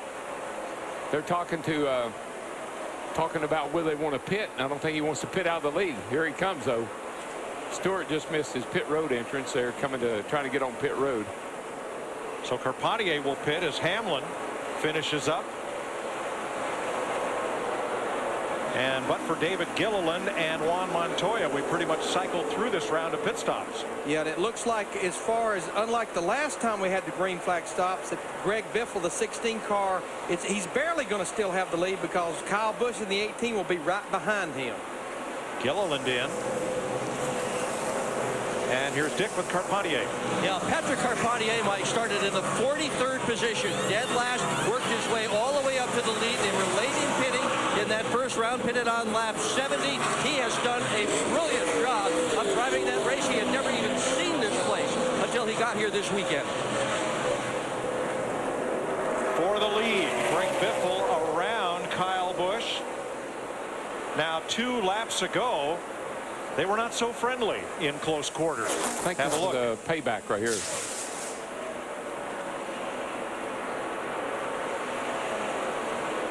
From the Goodyear blimp. Oh, boy. That is huge. How did Biffle save it? That is huge. Once again, I think we see a product of this new car with that wing. I think the old car, he spun out. Yeah, that was huge right there. It's a good thing they had on good tires. And now Biffle got what he wanted. He got the lead back. But look who's filling up his rearview mirror. Well, that was a payback. That's what I said. I think it was a payback. He's not filling up his rearview mirror now. If he looks out the left window, he'll see the 18. The racetrack. The smarter man will win. Clear. You hear what he said? Yeah. Let him go. He won't be there at the end. Yeah. We'll see. Do need to mention that Kyle Petty and Elliott Sadler, they are back out on the racetrack. 239 laps to go in Darlington, South Carolina.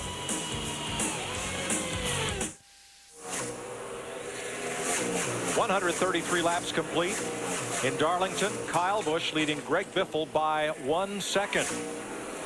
There's Digger. He's been busy selling plush toys. Amongst other things, coffee cups. He got back in that hole before that 18 car came along. Well, Kyle Busch has been complaining about his brakes. I don't know what happened to the brakes. No stopping power. I'm getting killed at 3 and 4. I got no brakes to slow down. You have your brake fans on?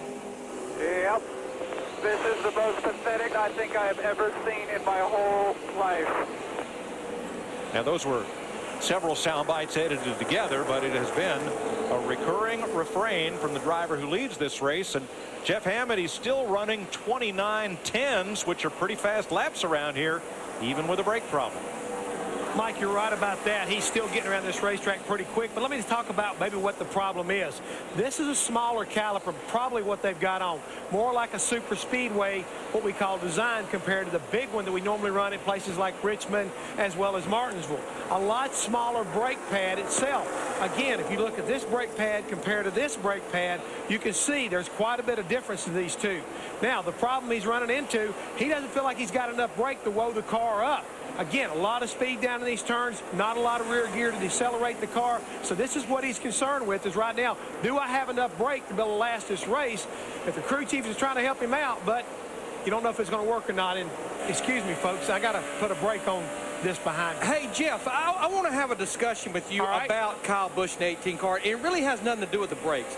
I never wanted a driver to be an ear massager to me. Tell me what's wrong with your car, but don't just keep telling me and dragging the crew down by saying it's pathetic.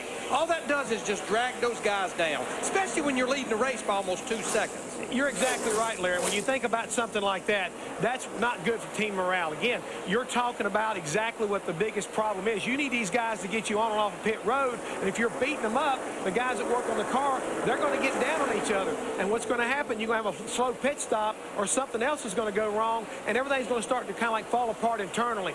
Pump these guys up. We know you got a problem. We're going to do everything we can to keep on top of it and work with you, but you've got to help us out by just drive the race car, tell us what's wrong with it, and basically quit your whining. There you go. You always told me to work your hands and not your mouth. But I'm telling you, it's like I told you a couple weeks ago. They need to put a little a sign. Caution's out. They need a little sign on that button. Do not push in case of unless in case of emergency. You know, that caution was a big break for Casey Kane in the 9. He just had driven by the 18 car. That'll get Casey back on the lead lap. And it will give the free pass, we believe, to Clint Boyer. Last week's winner was the first car 1 lap down. The caution is for debris on the front straightaway. There is some of it, and is the 3rd caution flag tonight. Now, this will put everybody back on sequence. Everyone will be to pit road. They will get 4 tires. They'll fill it up with Sunoco race fuel. They'll make adjustments. Everybody will be back on even ground now as far as pit sequence. I can't tell you how impressed I am with Travis Quapple. That number 28 from Yates Racing. It looks like the car across the way in the Darlington Museum, and it's running like it. He's in 4th place. I just want to defend a driver a little bit in this conversation that Jeff and Larry just had. If you don't tell them, when you finally do tell them, they say, well, why didn't you tell us? You know, why did you wait till now to tell us? So he's just being sure they get the message. That's all. I got no problem with giving me a message, but don't just keep beating me down. You know what I'd tell them eventually? We'll bring it on in here and we'll change the brakes. Just come on in. Now, boys. I got my ally down there in the Hollywood Hotel, and it's not Chris Myers. I'm bringing it on in next time by, and it ain't going to be for no brake change either. It's Mother's Day weekend. Be nice. Yeah. He's not my mother. And he ain't my brother. He's a brother from another mother. You're on thin ice. And it's 80 degrees out, so guess what happens next? I think we need a pit stop. That was a long green flag run. 126 laps of green flag racing, and here they all come. All the lead lap cars to pit road. Krista. The adjustments made Kyle Busch looser, but not loose enough. Steve Addington, his crew chief, said, how about a spring rubber? Kyle says, no, I'm going to need that for 1 and 2. I want track bar instead. Also, a water bottle and windshield for Kyle. Steve. Krista, Travis Quapple said, hey, just give me a little more rear grip. He's gone from 12th up to 4th. So air pressure out of the right rear, Dick Berggren. Well, Kevin Harvick didn't like the changes they made to his car on the last pit stop, so they're going to back it up to where they started. Matt. Tony Eury Jr. said he may gamble and go with 2 tires at some juncture of the race, and that's exactly what he did. Also, slight adjustment because Jr. said the car was still too free. Meanwhile, the Biff, the very first pit stall, he will not win the battle off pit road. He wanted a significant adjustment. The car way too loose, and it cost him on the stopwatch at least a 10th every lap. 3rd caution flag of the night. Pit stops complete for the lead lap cars. There's the DirecTV race off pit road. 226 laps to go.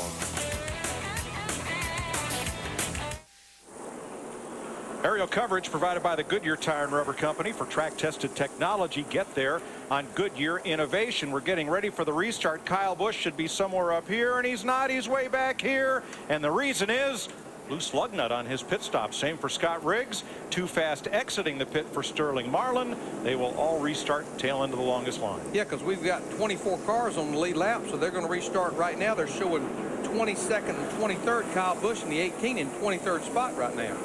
Missing lug nut for those two cars. Time for our Clear It and Clear restart. Get clear it and clear. Get back to feeling like yourself again. 224 laps to go. Dale Jr. picked up 2 spots on pit road. He's your leader. Yeah, I'd hate to be in the 18 car back there with brake problems and all those cars to pass. This could get interesting. Green flag.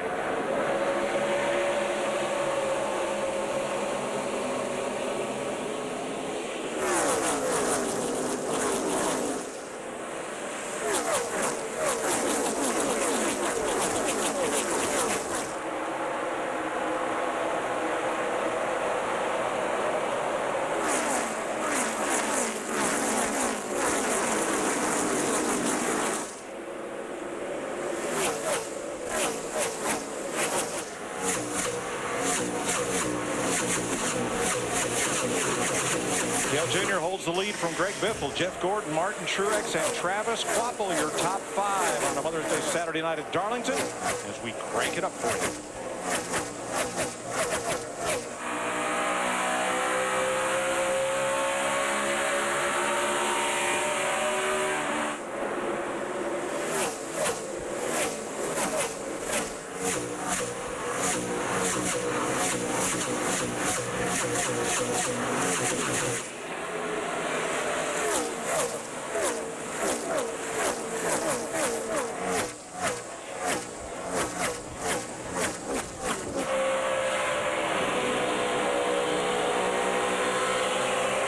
Kevin Harvick down to the apron.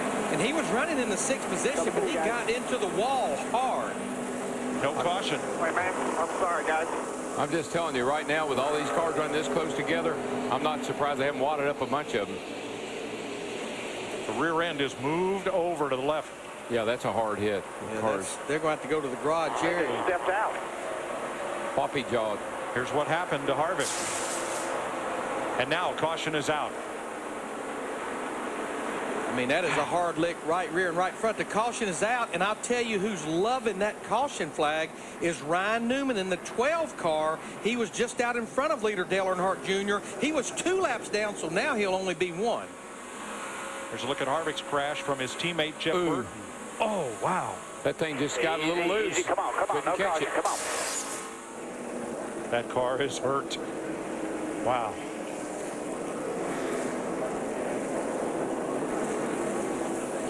You know, Kevin Harvick, I think, was one of the few cars over the course of the whole weekend. He didn't even have a Darlington stripe to that lap. And there you see they're headed to the garage area. Paul Menard will get the free pass on this, the 4th caution flag of the night.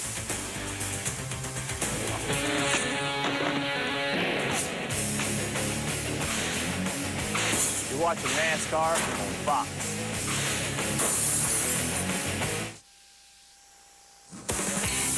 NASCAR Sprint Cup Racing on Fox is sponsored by McDonald's.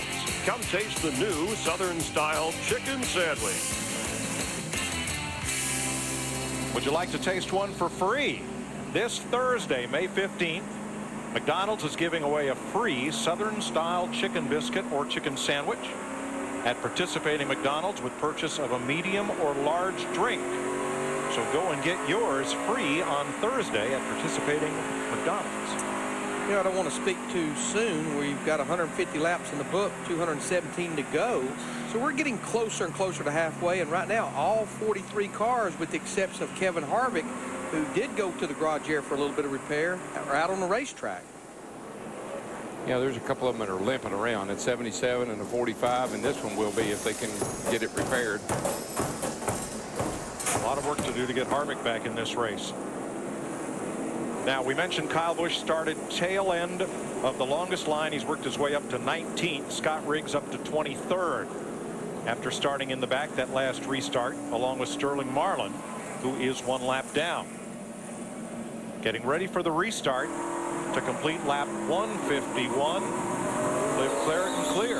Indoors and out. Green flag. You know, Mike, drivers love this racetrack. You know why? Because when you do good here, you've accomplished something that's extraordinary. To run all night here, stay out of trouble, and have a good finish or win is extraordinary. Kevin Harvick's run every lap this year but 2 until tonight. Michael Waltrip in that 55 car sandwiched between Dale Earnhardt Jr. and Greg Biffle in the 16. Right now, Michael is the first car a lap down. To finish this race without major damage is going to be a pretty good accomplishment. It really is. I mean, there's very few cars out there that doesn't have the right side pretty well used up already. And we're not even halfway. You can definitely tell the track is getting a little bit better, a little bit faster. Just looked at Martin Truex Jr., Travis Quapple. They just ran their fastest lap of the race right after that last restart. Yeah, I think you get tires now and the temperature of the track has cooled down, and there's a lot of, should be a lot of grip out there now. You're gonna haul the mail. Last Saturday night, Dale Earnhardt Jr.'s biggest disappointment was not that Kyle Busch got into the side of him and then he wrecked, but that he had a top 3 car and he didn't get a top 3 finish out of it. And he told us on our trackside show Friday that he really messed up turn 1 and 2. He opened the door way too wide for Kyle Busch, let Kyle Busch get that run down the back straightaway, and you're less than 10 laps to go at a short track. Well, I tell you one thing, he's showing all these other crew chiefs right now, 2 tires ain't a bad deal. They took 2 tires, and there he is out there, and he's running into 28s. We haven't been into 28s all night long. We've been up near 32nd, 29s. Right now, he just ran a 28.79. That's getting it on, boys. Martin Truex in 3rd place just ran his fastest lap of the race last time by. Now, when they changed those 2 tires, remember, he pitted on lap 121 under green, so he actually had less than 20 laps on those left side tires, talking about Dale Earnhardt Jr., the 88. So not much of a gamble, Larry, to take 2? You want him to find out now. We talked at the top of the show. We want to know for that last 50 to 60 laps what we possibly can do. And because he needed less than 1 can of that Sunoco 1-liter race fuel, why take the time to take 4? Exactly what he told me. Down to the garage in Kevin Harvick's car, Dick Berggren. It's been 94 races since Kevin Harvick has crashed out of a Sprint Cup race, Mike, and he's going to get back in this one as well. The mechanics are going through a well-orchestrated crash repair. The drive shaft was broken in half. They have to replace that. The rear end housing is okay. That stays in. They've got a port of power up front. This car is well used up, but not so badly used up that Harvick can't get back in the race. He will return to the speedway. Yeah, I think the significant damage to that car came because I believe where he hit the wall was past the safer barrier. I believe he really canned that wall over there right past the safer barrier. Tell you what, Greg Biffle in that 16 car, who's been strong all night long, sat on the pole. He's reeling in Dale Earnhardt Jr. back there. I think Biffle has a stronger car than we have seen evidence of most of this evening. I think you're right, and I don't think Dale Jr. will put up much of a fight right now. He knows Biffle's a little quicker. Probably let him go on by. Don't want him riding your back bumper. Biffle has been very patient in picking his times to run for the lead. Well, he's won here twice. He knows what it takes to win, and he knows that there's still over 200 laps to go in this race. I know we're looking at Biffle and Dale Jr., but look at that car behind them. That's closing up mighty, mighty quickly. Martin Truex Jr. in that 1 car had a great run at Richmond last week, finished up in the top 5. And that car just gets faster and faster as the night goes along. He's the faster of the 3, and right behind him is Jeff Gordon, who's faster yet. Truex and Travis Quapple have just in the last couple of laps run their quickest lap of the race. Here goes Biffle for the lead, and Junior lifts and lets him go. Yeah, it's a good, safe way to do it. Right in the middle of the straightaway, get out of the gas, hits the skosh, let that guy get by and go back to racing. And that's where you'll lose the least amount of time doing it that way. That's that word I constantly use when you talk about Darlington, anticipation. Anticipate where people are going to catch you, where you're going to catch them, so you can make the pass safely. And says to his former teammate Martin Truex, in effect, you go up and wear him out. I'm going to ride a while. They see the same things we do. They look at the stopwatch Tony Jr. does. He says, Dale Jr., those cars are faster than you. Don't race them right now. Kyle Busch in the 18 car had that penalty for a lug nut the last caution. He has now worked his way back in the top 15. 2 restarts ago, he restarted 23rd. He's working on Bobby Labonte in the 43 car. That puts him actually up to 13th now. You know, another good car having a great run right behind Bobby Labonte is David Ruderman in that 44 car. He's been running in the top 15 most of the race. Started all the way back in 30th. Definitely the better of the Michael Waltrip racing cars tonight. Larry had a great run here last night. He finished 3rd in that race last night. I think that really helped him as far as his car and his confidence for tonight. He is running great.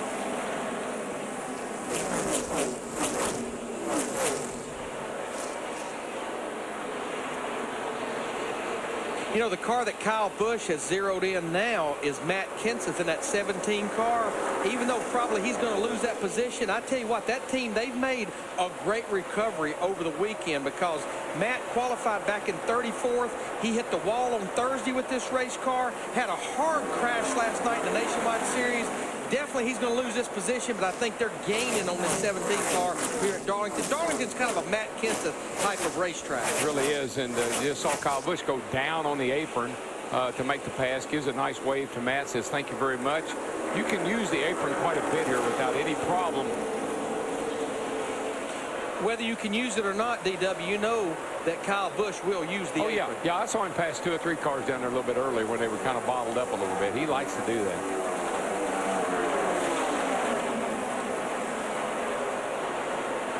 Jeff Burton, Kurt Busch, 9th and 10th place. I think right now, Larry and Mike, anybody that's running in the top 12, 15, they could win this race. Yep. If you're running good enough right now to maintain that kind of position, you're a contender for this win. Creeping up toward halfway. Let's go back to lap 123 and name Greg Biffle our All-State Good Hands driver. This is one of the most incredible saves I've ever seen at this racetrack. I mean, right in the middle of the corner, Kyle Busch in the 18 gets in the back of him. He is completely sideways, loses a spot, but he recovers. But you know what he did, which not a lot of guys can do? He drove out of it. You see that right rear smoking? He didn't jump on the brake and say, oh, I'm spinning out.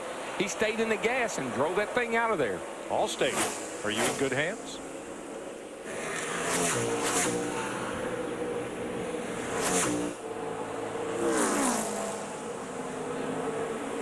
Kyle Petty spent a bunch of time in the garage after hitting the wall. Greg Biffle laps past him. Only 1 car in the garage right now. That is Kevin Harvick, and they intend to return. So 42 cars running, 24 of them on the lead lap at lap 166. You know, a couple of cars up in the top 10 right now. We've talked about them a little bit. One of them is Dave Blaney in the 22 car. We talked about him coming in here just outside the top 35 in points. They had their best finish of the season last week at Richmond. They finished 18th. I just feel like I said it yesterday that missing the Talladega race was a wake-up call to this race team. They put the full court press on testing, and here he is running up in the 8th position after a pretty decent qualifying run. And I think you're right, Larry, because the way the Toyotas all ran at Talladega, you knew that it wasn't an engine problem. It was something wrong with your race car. Speaking of something wrong, let's have a look at our defending series champ, Jimmy Johnson. He is running in 5th place, and his lap times are within half a second of the leader. So, Matt, what's the problem? Mike, Scott Maxim and several members from the Hendrick Motorsports engine department have made their way to the 48. Jimmy Johnson, the concern here, possible alternator problems. Chad Canals has told Jimmy, shut off all the fans. The good thing for Jimmy, his drink filtration system is run off a different battery. They told him to leave that alone. Also told him in a few laps to try switching ignition boxes as well. But there is some concern here on the alternator on the 48. This is a very physically and mentally demanding race. I wouldn't want to be without my cool box because it's pretty hot out there tonight. It's 75 degrees. I saw a couple of drivers sticking their hand out the window to get a little fresh air going down the straightaway. Pole sitter Greg Biffle has a 2.8-second lead, 170 laps into the Dodge Challenger 500. I like the way this one's looking. Stay tuned for more NASCAR on Fox.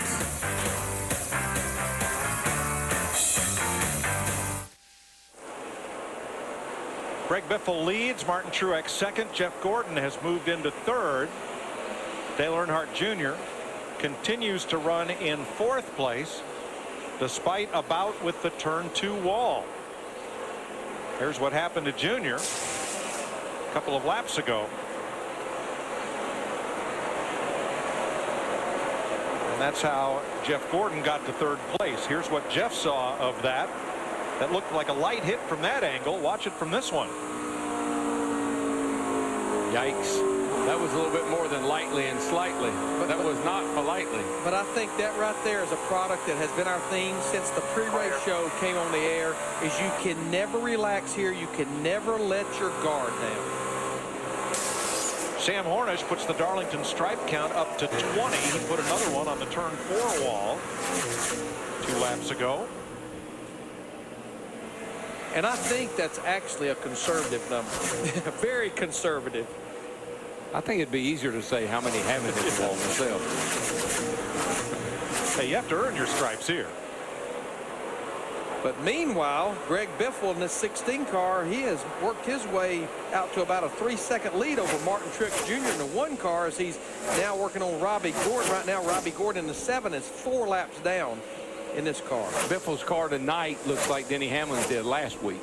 On a rail, running a pretty perfect race right now. You see vote for Robbie on the side of the number 7. He's not involved in the presidential primaries, but Robbie Gordon would like to get voted into the Sprint All-Star race that you'll see next Saturday night on Speed. And your fan vote will decide the final starter in the All-Star race. Dale Jr. told me that he was voting for Elliott Sadler. Just FYI, if that means anything to you. Well, it's hard to believe Casey Kane's not in it. He hasn't won in a while. I got a feeling he might be able to race his way right on up in there. And 2 drivers will. And you look at guys right now that's having good runs like Travis Quapple, Dave Blaney, David Reagan. Darrell mentioned anybody in the top 15 right now could still win this race. Remember, if you're a guy that's not in that all-star race and you win the night, you can get in. This would be the last entry by winning here. And there goes Kyle Busch in the 18. That will now move him up well into the top 10. He's going by David Reagan. That moves him up to 9th. That's pretty good recovery, buddy. When you come from the back of the pack. And with a car that's been plagued with brake problems most of the night. Could be a real advantage. When you're behind that many cars, no brakes is a good thing, I reckon. Well, Kyle is hoping that Darlington is not the temple of doom for that 18 team or for the race leader. Matt, what's up with Biffle? A lot of conversation back and forth between the Gregs, Irwin, and Biffle about a possible vibration. At one point, Greg Biffle thought he might have a wheel bearing issue. They're not exactly sure what their issue is, but they do have a bad vibration. Oh, boy. I know Greg Biffle is leading this race right now by 3.5 seconds over Martin Truex Jr., but we mentioned Denny Hamlin from Richmond last week. Right now, on the stopwatch, this 11 car, he's in his own zip code. Our leader's running 30.0s in 29.90s. Denny Hamlin's last lap was 29.50, sitting back there in 5th spot. You know, last Saturday night, Hamlin cut down that tire, and when he could not get to pit road, stayed on the racetrack, stopped right about there at turn 4, and drew the caution flag so as not to tear his car up. NASCAR held him for 2 laps, and Vice President of Competition Robin Pemberton explained this week it was not so much a penalty to Hamlin, but what they did was take away those 2 laps, because if he had come around and stopped under green, he would have lost 2 laps changing that tire. So by causing the caution, Hamlin should not gain an unfair advantage, and that's why they took away those 2 laps. I'm not so sure it would have been worse, because that tire would have come apart, and it had to go the length all the way around the racetrack. It could have been much worse for him than actually. I agree, but he would have lost at least 2 laps. Definitely that's what 2. they held him, and I think that was fair. Oh, I do too. I agree. The bottom line, the 11 car did what they needed to do. NASCAR did what they needed to do. As I mentioned, we sat with JD and Joe Gibbs today. He said, look, of all the reports that he stopped on the racetrack to put Kyle Busch on the rear bumper of Dale Earnhardt Jr., our guys worked together, but not quite that much together. No, not at all. How about Travis Quapple? Fred Lorenzen up in Elmhurst, Illinois, has got to be smiling. Been a long, long time. It's been the 1960s since this paint job and this sponsor. Rambled to victory on the racetracks of the South. How would you like to be Fred Lorenzen up in Elmhurst up there, and you walk in, turn on the TV, and you say, man, that looks like my race car. I didn't know they had television back in my day. We've been talking about Todd Parrott. There's Todd Parrott right there. Won the NASCAR championship with Dale Jarrett. There weren't many races on TV back then, but there was Bud Lindemann and Car and Track Films. Yeah. Those are the films used for the Back in the Day series that Dale Jr. hosts on Speed. And Lorenzen figured prominently in a lot of races from here at Darlington. He was the golden boy. That's what they called him. He was Ford's golden boy. We got a golden boy. What's his name? Man named Burns. Wow, that's nice. But in any case, Travis Quapple just said the right front tire not working very good right now. In the front end, well cut. Todd Parrott said, we just passed halfway, bud. We'll get you fixed up. And the thing about it, Steve, we've been on a long run here. We're within about 15 laps of what would be green flag pit stops again for all these guys, including Travis Quapple in the 28. He's not happy, but he's a tenth or more quicker than Jimmy Johnson, the man he's chasing. They are all chasing Greg Biffle, who has just one win in the last 46 races. That was at Kansas last September.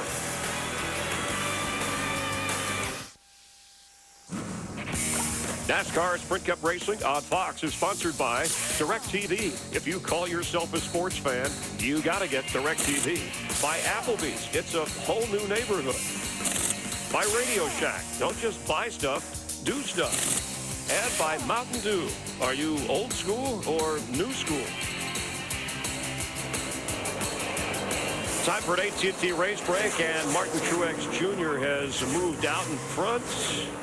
194 laps in. Greg Biffle having problems. The pole sitter. By the way, no pole sitter has won a race so far this season, and he was blistering, leading 60-plus laps in this race, but some problems and now pitting. Matt Yoakum has the latest on Biffle. Matt? His chances for victory may be gone. Biffle says he thinks the transmission is definitely broken. Transmission issues on the 16 of Biffle, and he slides to a stop. Thanks, Matt. The leader, by the way, at the halfway point has failed to win 10 of the last 12 races, and Biffle was our leader at the halfway point with Jeff Hammond, Chris Myers, and here feeling the transmission go. Yeah, all of a sudden he's going along there. He just got through passing Tony Stewart, and it like the car almost lost power, Chris. And again, if he's got a transmission problem, he could have basically broken fourth gear. You see his crew chief right there, Greg Irwin. He knows something's wrong. They're trying to figure it out. Again, he's got the car on pit road. They've changed 4 tires. He's gone back out on the racetrack. But here's your leader right now, Martin Truex Jr. And Chris, he's doing a phenomenal job. Ran well last week at Richmond. And he's been kind of pacing himself, kind of laying in the weeds, working his way up toward this lead. And he's now taking this lead. First top 5 finish last week for Martin Truex Jr. Started 22nd tonight in the Darlington stripe, making its mark on drivers. And this is the 28 car. Yeah, he was right in behind Jimmy Johnson, Travis Quapple, running up there in that basically in the top 10. But again, he hit the wall hard, looking out the camera of the AT&T car of Jeff Burton. You see how hard he got into that wall off of the corner there, Chris. And again, as we go further in the night, I think you're going to see more of this. These racetracks going to change. The guys are going to lose their focus, and this is going to be more. You're going to see more and more of these guys bouncing off the wall. We are working at an average speed at a record pace over 142 miles per hour early on. This is the second lap. Top 10 in points. Tony Stewart wrecked by Elliott Sadler. Elliott apologized. The lap down is Tony Stewart. And 22 spots lost for Kyle Busch, the points leader and the leader, because of a lug nut that was missing. And then a top 5 in points. Kevin Harvick coming into the race, currently running 6th. At this point, hit the wall. His highest was 4th. And out and of the picture right now, slipping behind. So we've got 13 different leaders, 22 different lead changes, and a blistering pace considering the speed of this track. Yeah, it definitely is right now. Again, we're watching Martin Truex Jr. trying to get a lap on Casey Kane, who's hanging on the 22nd position right now, Chris. And if you want an exclusive look inside the world of Richard Childress Racing, Jeff Burton of the 31 Chevrolet, thanks to AT&T, you can get that look using cellular video on your AT&T handset. You can access all the inside RCR content. So it's Truex, Gordon, Hamlin, and Dale Earnhardt Jr. Let's rejoin Darrell, Larry, and Mike. Since Darlington lost its Labor Day race to California Speedway, we race here only once a year, so Martin Truex has only 2 Sprint Cup starts here. He finished 14th in 2006, 11th in 2007. This is the first time he has led a race here. You know, back to Biffle's problem. Remember he complained about a vibration? That could have been a loose wheel or something like that other than a transmission. We'll see how it turns out. Now, I think we're just about to start see what will be green flag stops. I'm seeing Tony Stewart on pit road. Looks like Casey Kane in the 9. I think Jeff Gordon in the 24, who had just been passed by Denny Hamlin for second. Now, Greg Biffle's woes continue. Matt? Mike, the prognosis keeps going back and forth. Now, after the stop, a crew member went out on the concrete pad with some cleaner, and where the transmission would be in the box, they were cleaning up some fluid, but also they did have a right rear tire that was loose. You could see where the lug nut holes were. Krista? Martin Truex, the leader, comes in for his pit stop. His car has been great all night, and it gets better as the race goes on. A 4-tire change for Martin Truex. They had a sub-13 stop on their last stop. They get all the fuel in, and there goes Martin Truex. Blaney, Hamlin are in, so is Quapple, Carpentier, and Jimmy Johnson. And Dale Jr. back to the lead.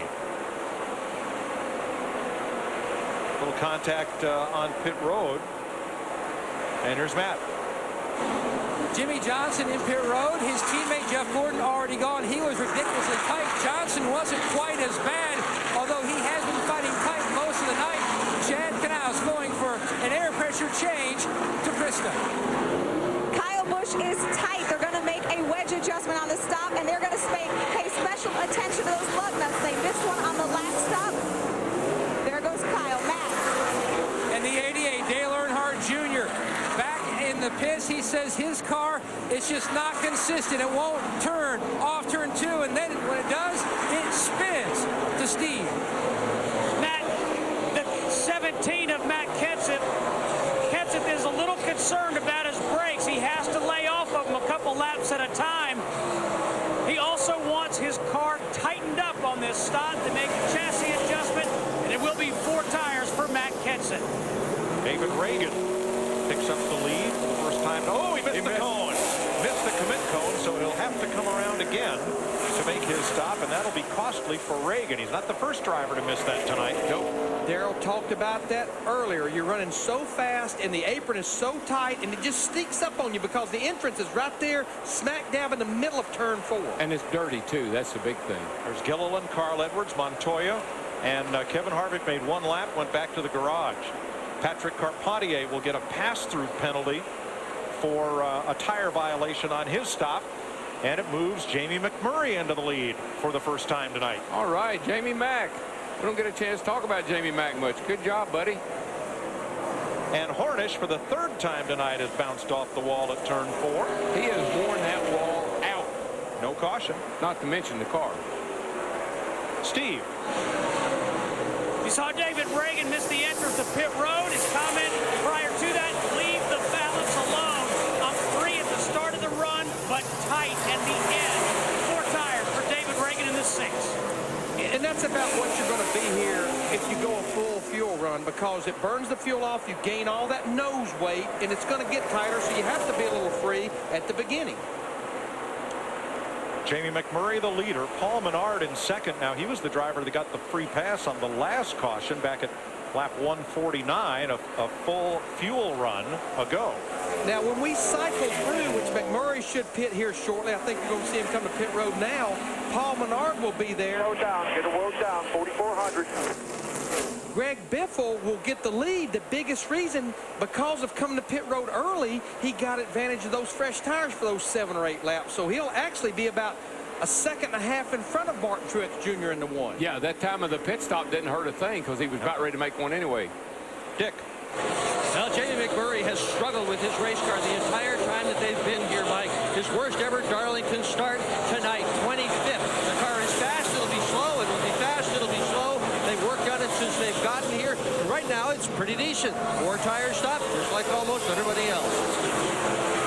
Jamie Mack led 3 laps, and this will put his Roush Fenway teammate, Greg Biffle, back up front. Yeah, honestly, the Roush Fenway cars, all 5 of them, other than Greg Biffle in the 16 that sat on the pole, the other 4 struggled in qualifying, and right now they've almost all worked their way, including Carl Edwards in the 99 we're riding with. They've almost all worked their way up into the top 15 as we're getting down now to about 150 laps to go. Here, nice and smooth. Still got a long way to go. Edwards is 15th at the moment. I tell you, guys, pushing hard again is this guy right here. He just pushed himself right up in the wall down here in 3 and 4. He caught up with Jimmy Johnson. You can see those look at those rotors glowing. Got a little bit loose, snapped it up in the fence. Away he went. He's in 8th place. There he comes in here and he just gets loose. That's a hard lick. It's a lot harder than what he hit it earlier. Yeah, it's got to hurt. That's got to hurt something. Kyle is 12 seconds off the lead, running in 8th place, challenging Johnson for 7th. So Greg Biffle, who thought he might be out of the race with a blown transmission, instead got 4 fresh tires and now finds himself back in the lead.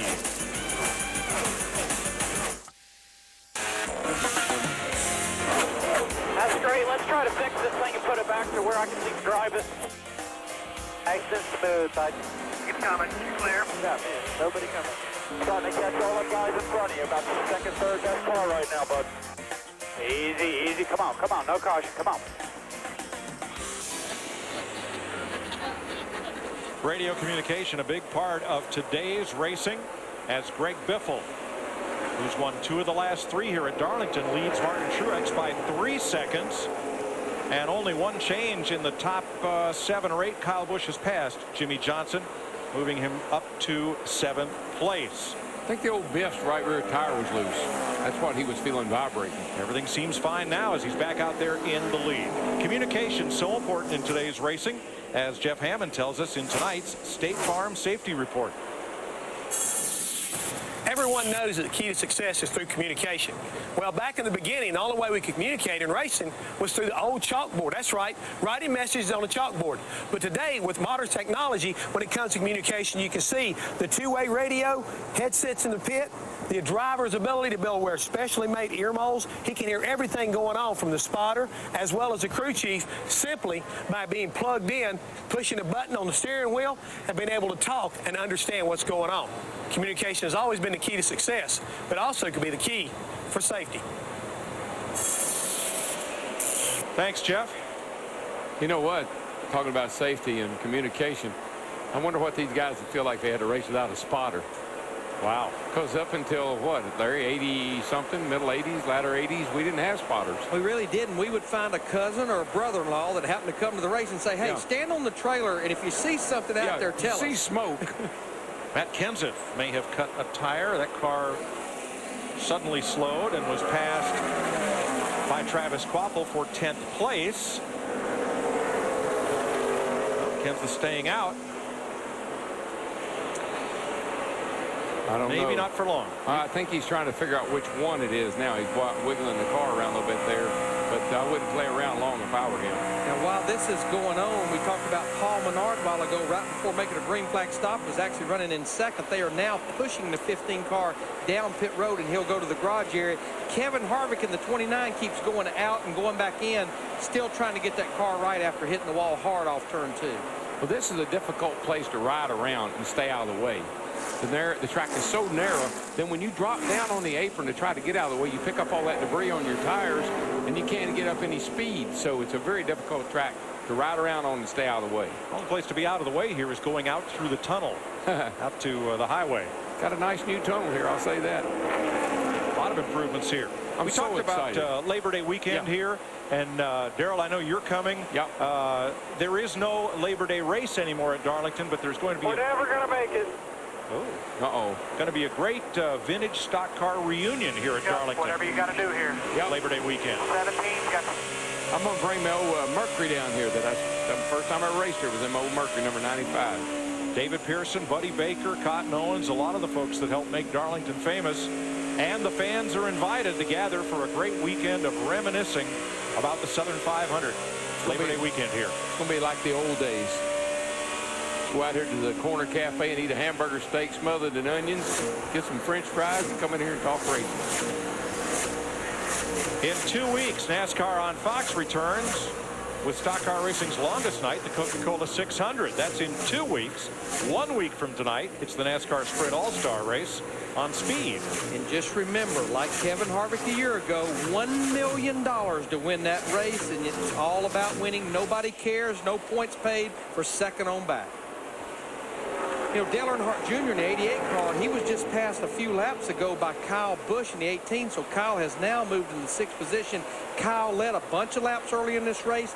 80 laps ago, had a lug nut missing, fortunately under a caution pit stop, had to restart back in 23rd, working his way toward the top 5. But Kyle really needs a caution, I think, to catch up, because he's 11 seconds behind leader Greg Biffle right now. But we haven't heard him complaining much here lately. He's been too busy. He's working those hands. Now, how about Matt Kenseth, who we saw slow on the racetrack, but he did not pit. Steve, what's up? Mike, he doesn't really know. At first, he did say, I've got a flat tire. I'm not sure which one. Then there was some silence. He came back and said, it might be a loose wheel. The crew chief, Chip Boland, said, you make the call. Do what you have to do. Right now, his lap time, Steve, they look good. Our leaders are running 29.80s and 70s. Matt Kenseth's lap by running in 11th was 29.88. Car looks a little squirrely, though. He's kind of jumping sideways and moving around like something's wrong with it. It's Chip Boland, who took over the crew chief duties for Matt Kenseth at the start of 2008. Chip has been with his team since its inception back in 2000 as the lead engineer and car chief. Robbie Reiser, who'd been there since the beginning, stepped down, took a team manager role. I just don't like the way the car is jumping sideways kind of up off the corner, like it's almost got a loose wheel or something. Well, there's 4 Roush Fenway cars in a row. There's Quapple, the white car, then Kenseth in black. Here's David Reagan in red and white, and Carl Edwards right behind him. So all the Roushketeers, four out of the 5 in a row, and of course Greg Biffle leading. Nice run for Reagan tonight. 4th place as Dave Blaney powers past Jeff Gordon. Where did Blaney come from, Larry? I mean, I know he's been running good all night, but goodness gracious, he just blew by Jeff Gordon and is up into 4th place. Dick, what they're saying down there? They are saying race the racetrack, Darrell, just like in the old days. Blaney has been hot all night long. His lap times have been as good as, or even sometimes better than the leader. He qualified 13th. That's his best start of the year. This is absolutely his best run of the year. We remind you, Dave Blaney, with 277 starts in this series, has never won. Maybe tonight. I'll tell you one thing. He hadn't used up the side of it yet. He's got something to give yet. The car's pristine on the right and left side. Brand new race car. Saw the racetrack for the first time when the track opened on Thursday. Blaney's race is to get into the top 35 in owner points. And Jeff Burton has just fallen 1 lap down. Now Burton's completed every lap this year so far. And he falls a lap to Greg Biffle, your leader. NASCAR Sprint Cup Racing on Fox is sponsored by Sprint. Welcome to the 2008 NASCAR Sprint Cup Series. Speed is beautiful. Before we went to break, you heard Greg Biffle say we're not going to make it over the two-way radio.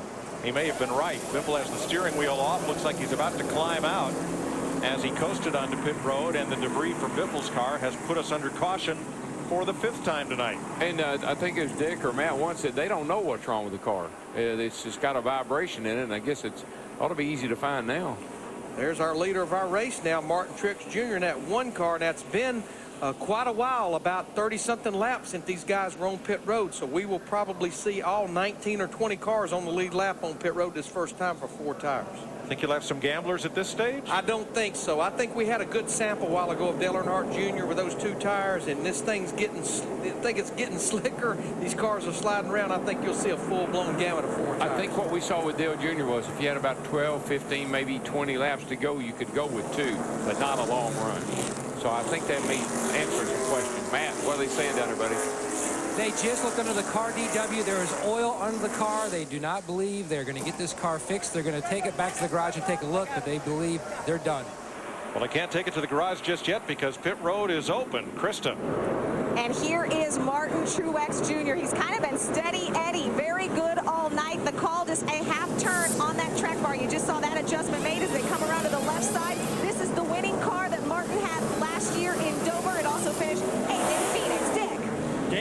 pits out of the 3rd position. That's his career best finish in this league. 3rd. Car nearly perfect. A minor adjustment to the chassis. Matt.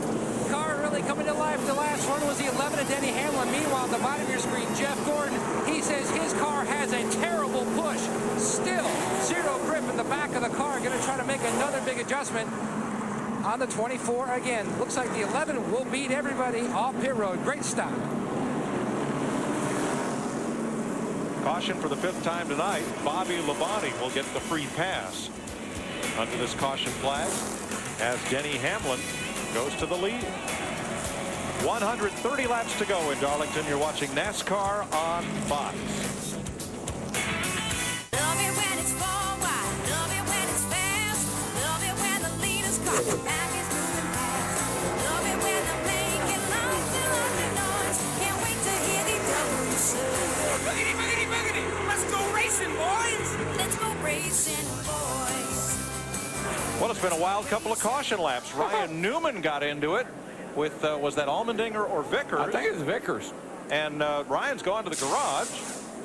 You'll see it off in the distance here. There's Newman coming onto pit road, and wham! Down the track comes one of the Red Bull cars. Yeah, I think the 12 was creeping along the inside of the racetrack. The 83 dove down off the racetrack, and they collided. And Greg Biffle is out of the race.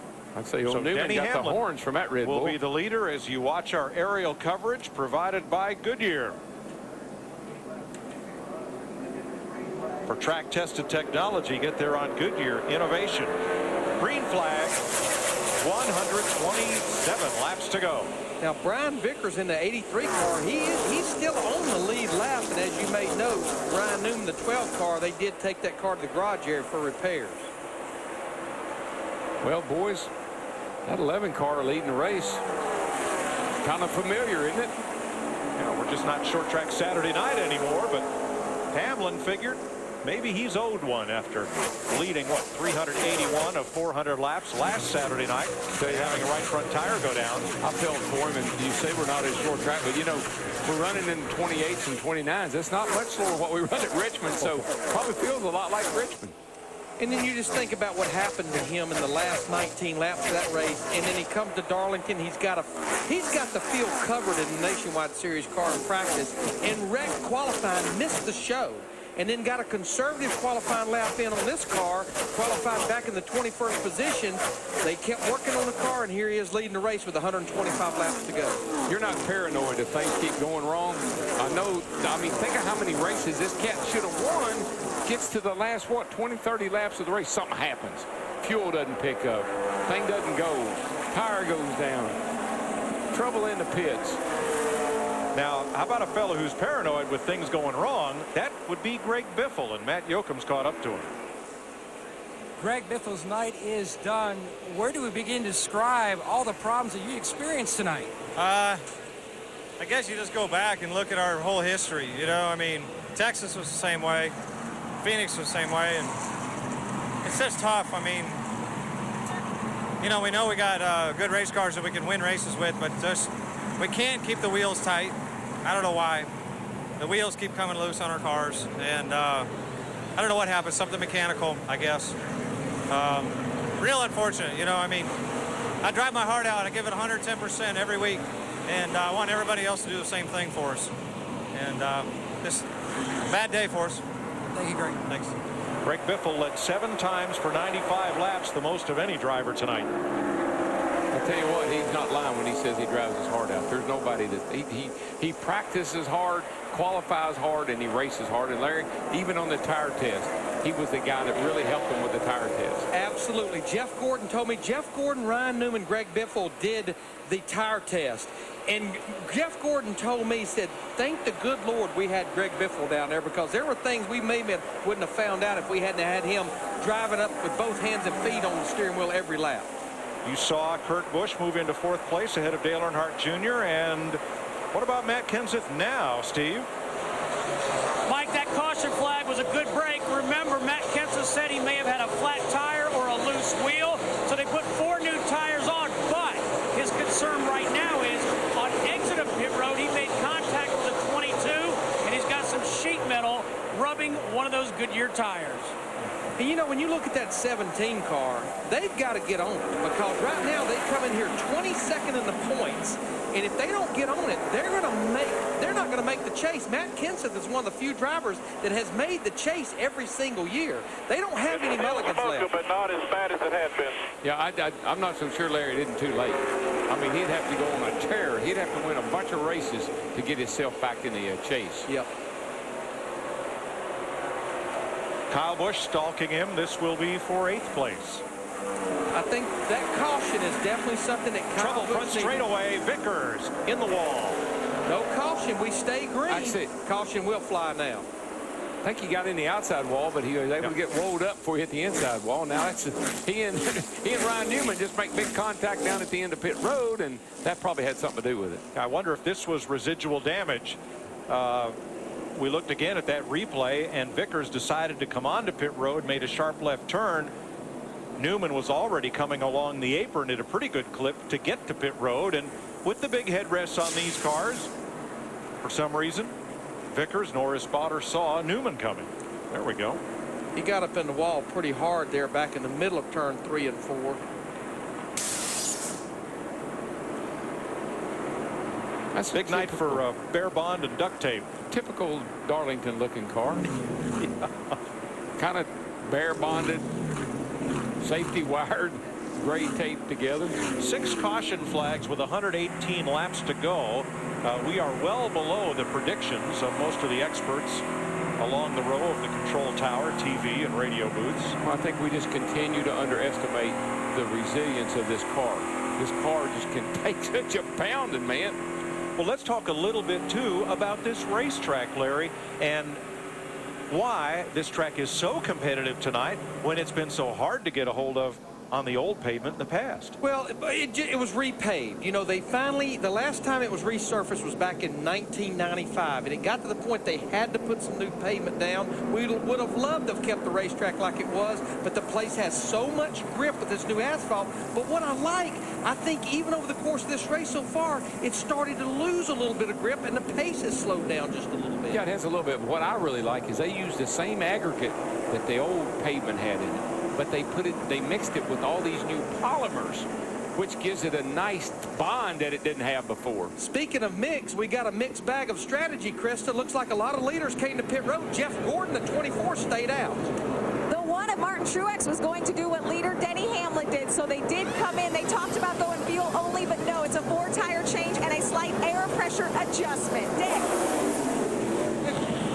Busch is going to go fuel only. He has done that. They're playing the fuel mileage game. Matt. Going to make it on one more stop after this. They're going to go a 2-tire change on the 11 and top him off with Sunoco race fuel. Meanwhile, Jeff Gordon said his car had been the best they've been all night. Close call with a 43 of Bobby Labonte entering his stall. That's why Gordon stayed out. Well, we also see that Dale Earnhardt Jr., the 88, the 48 of Jimmy Johnson, all 3 Hendrick cars there, they did stay out. Not sure about this move. We had about 8 to 9 laps since they were last on pit road on that last caution. I felt like that everybody would come to pit road, but I did feel like maybe we would see some more of that 2-tire stop. Been a good time to do it, I believe, but also I guess they're looking at their pit window. They know they got to come back one more time. Yeah, no matter what, we still have one more pit stop to make with 117 laps to go. Got a NASCAR question anytime? Oh, anything you want to know pops into mind about NASCAR, we've probably got the answer for you. You can get to our panel of experts. Ask the Pros, built by the Home Depot, foxsports.com/askthepros.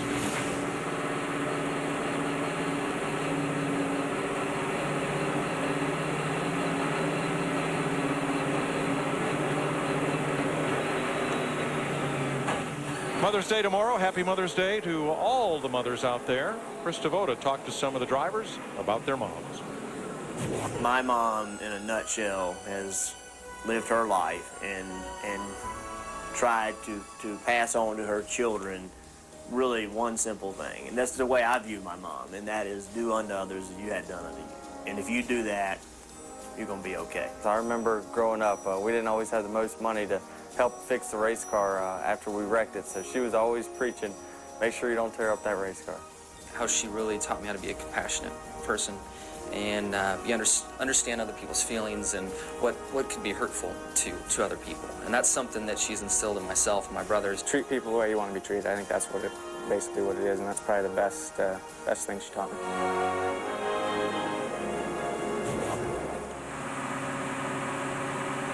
Now, the top 7 cars stayed out, including who we're looking here with Carl Edwards in the 99. Jeff Gordon, Dale Earnhardt Jr., Jimmy Johnson, Dave Blaney, Kyle Busch, Carl Edwards, and Travis Kvapil all stayed out.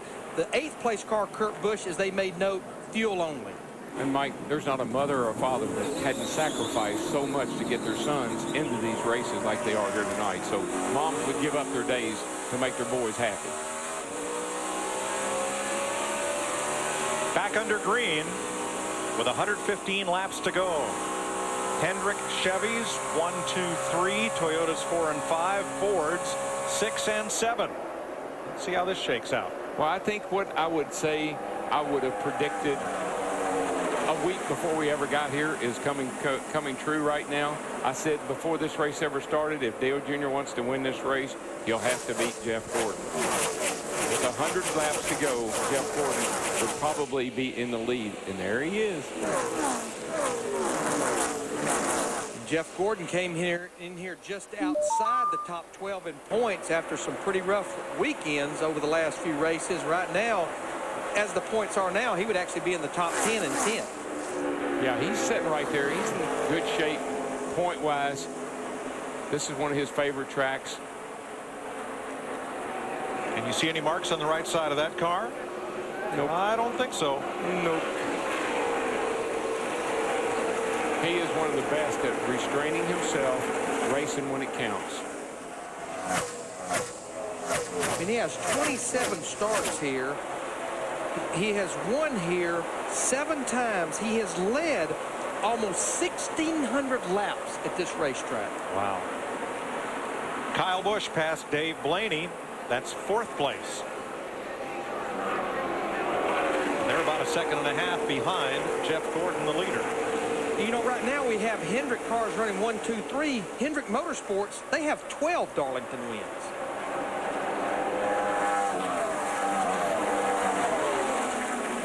Well, it's the guy that's running right there, not the 18 car. You got to give him a lot of credit, Larry. He has methodically worked his way from the back of the pack after a penalty to here he is fighting. Well, the Roush cars continue to have issues. First it was Biffle and then Kenseth. Steve, what about Carl? You know what, Mike? Carl Edwards just said the same thing Matt Kenseth said about 25 laps ago. I feel like I have a loose wheel. It's the exact same thing, but Carl's riding it out right now. Okay, so now we think we've had 3 Roush Fenway cars that have fight loose wheels. Greg Biffle, we've heard his interview. We've heard Matt Kenseth, and now we're hearing Carl Edwards complain about the same thing. Yeah, well, there's got to be a common denominator somewhere.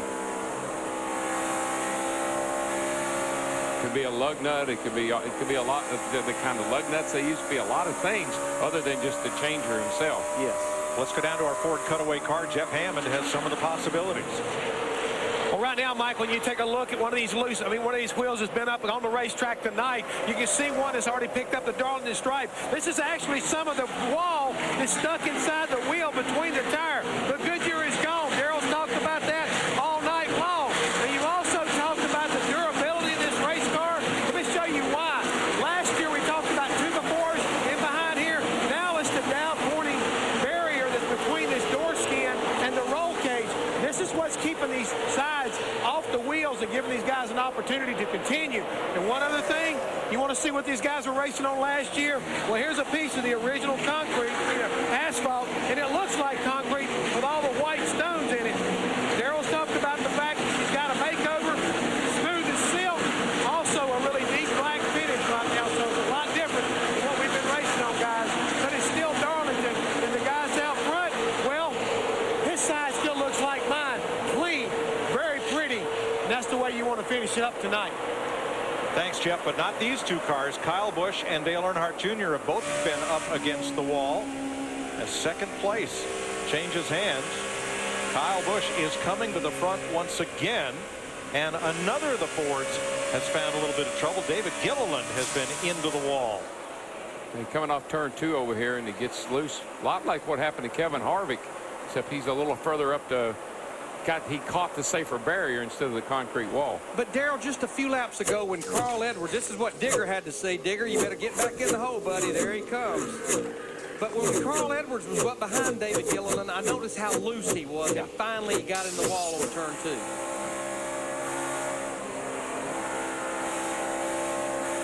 And Larry, we've been in the car with Carl a number of times tonight, and he's really working that throttle. In and out, like he's running on a dirt track somewhere. Steve is still in Carl's pit. Mike, his crew chief, Bob Osborne, just radioed to him and said, hey, your teammate, Jamie McMurray, just described the same sensation. It feels like a loose wheel, but it's not. Just hang in there. Well, that psychologically might work. I don't know, but what about Matt Kenseth and what about Greg Biffle, my other teammates? Yeah, Greg Biffle's, quote, loose wheel, unquote, left a whole lot of oil in the center of under the car in his pit stall, and Biffle's out of the race. So some sort of component problem on the Roush Fenway cars as Jeff Gordon leads Kyle Busch by 1.5 seconds.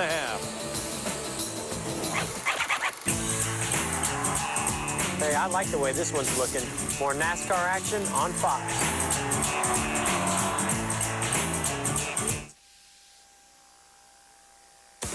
NASCAR Sprint Cup Racing on Fox is delivered by UPS, the official express delivery company of NASCAR.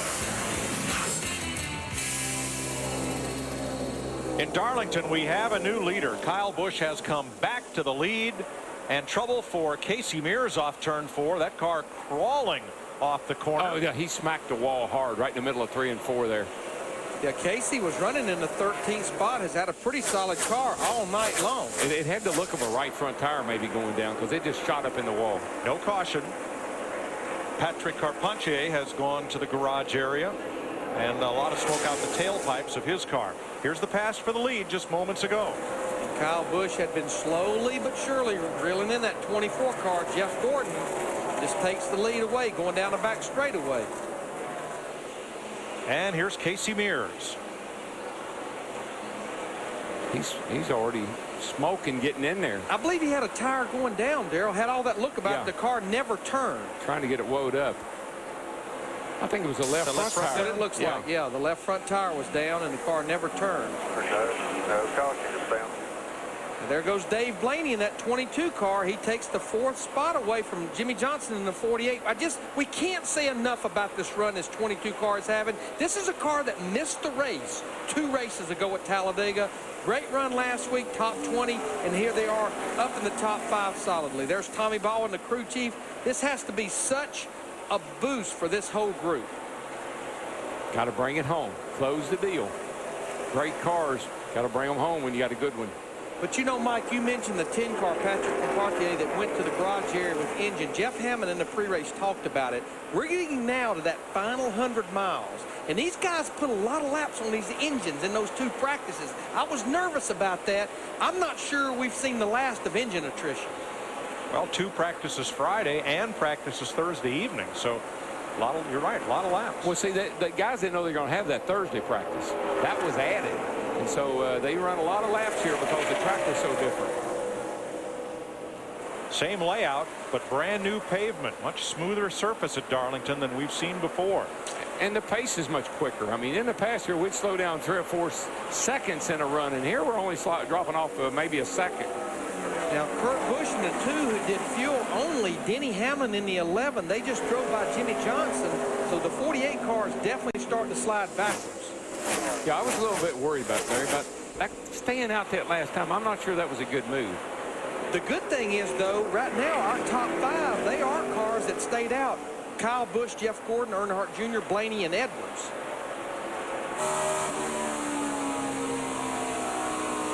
And we're about 25 laps away from what could possibly be these guys' last pit stop. So the prophecy earlier of Greg Biffle's spotter goes unfulfilled when he told Biffle, let Kyle Busch go. He won't be there at the end. Well, Biffle is in the garage, and Kyle Busch is leading. I'd have to tip my hat to Kyle Busch tonight again if he can survive this joint. The way he drives, as aggressive as he is, and the way this racetrack is, if he can come out here tonight with a win or a top 2 or 3 finish, that's a great job after going to the rear of the field. Well, right now, Busch and Carl Edwards and Kurt Busch are the quickest cars on the racetrack last time by. And what Darrell's talking about, Kyle Busch, who had led a lot of this race about 130 laps ago, had a lug nut loose on one of his wheels under caution. NASCAR brought him back in. They had to put the lug nut on there. It was missing. Had to start back in 2030. It took him about 120 laps, but he's back in the lead now. And Krista told us that team had lug nut issues on both rear tires this evening. The 2 prior times, the tire changer had got another lug nut on and got it tightened before the car pulled away. Third time they didn't. And, you know, we continue to hear all these lug nut issues as Jimmy Johnson continues to slide backwards. David Reagan in the 6 car just goes by him. Truex Jr. in the 1 car is now pulling up on the back bumper. But I think the big thing we never make note of enough is these guys are trying to change 4 tires and dump 18.5 gallons of Sunoco race fuel in about 12, 13 seconds. And there's the caution, debris on the backstretch. That debris could have been A.J. Allmendinger. He comes down here with most of the right side askew on his he's got Toyota. Look like a right rear tire down, maybe. There's A.J. Did a good job qualifying for this race and was a lap down, running in 24th. We've got 19 cars on the lead lap. It's been about 30 laps since that last caution. I think this will put everyone even again. They will come to pit road for 4 tires, fuel, and adjustments. Still, you can't make it to the end. We still would have a 1-stop race. Casey Kane moves back onto the lead lap. He gets the free pass. And the plot thickens. His 6th caution of the night. Kyle Busch has now led over 1,200 laps in NASCAR's National Touring Series, Sprint Cup, Nationwide, and Craftsman Truck.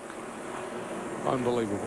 That's all I can say. And you know, he missed the truck race at Kansas, but he'll be back in the truck Friday night at Lowe's Motor Speedway. Of course, a truck race like the All-Star race, both those races will be aired on Speed.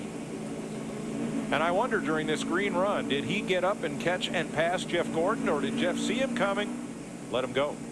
I tell you, we're just not quite in Jeff Gordon's window yet. I think you're right. That's my take. I think we got to get to about 50 to go. I believe so. I think he's going to let that boy see. Let's see if that boy can beat himself before I have to try to beat him. Perhaps the wild card here is Dave Blaney in the 22, looking for his first ever Sprint Cup win. I don't think we've heard the last of that Mountain Dew car either.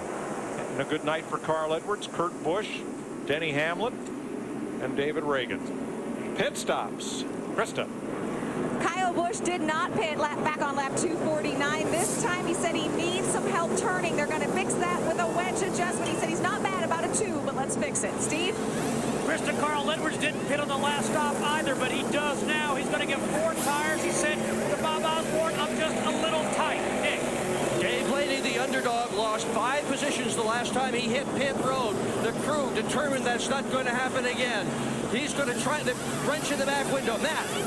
Dale Earnhardt Jr. chasing his first Darlington wins, and the car's good at 3 and 4, but he needs it to turn better off of turns 1 and 2.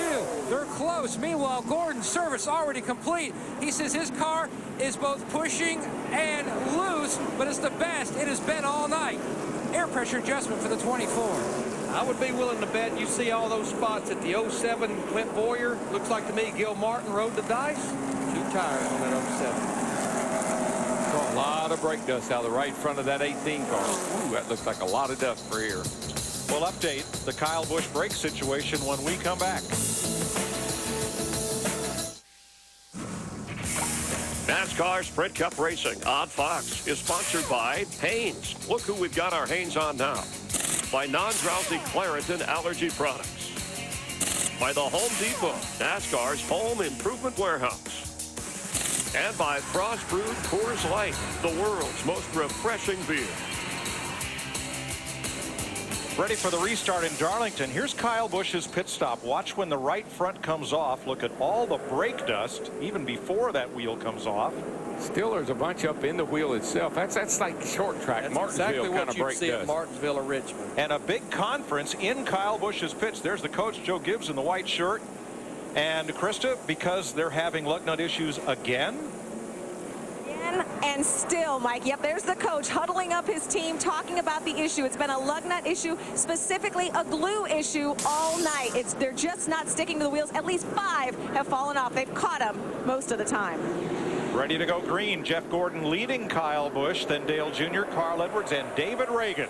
Green flag at Darlington, 83 laps to go. And just to follow up on what Krista's talking about, hold the glue onto these wheels with like a weather strip adhesive. And I do think that teams continue to play with something that they may think is a little bit better than just that yellow weather strip adhesive you buy at a hardware store. That yellow stuff can get in the threads, and it can kind of gald up the lug nuts sometimes. So they might be trying some different stuff. What do you got, Jeff? Daryl, I actually got the lug nut glue you're talking about. This is what a lot of the teams are using. It's called the Norton glue, and you can see what we're talking about. It's very, very kind of rubbery, you might say. What the guys do, they come in, they will actually put it on the lug nut like so, all the way around. This is what holds this lug nut in place.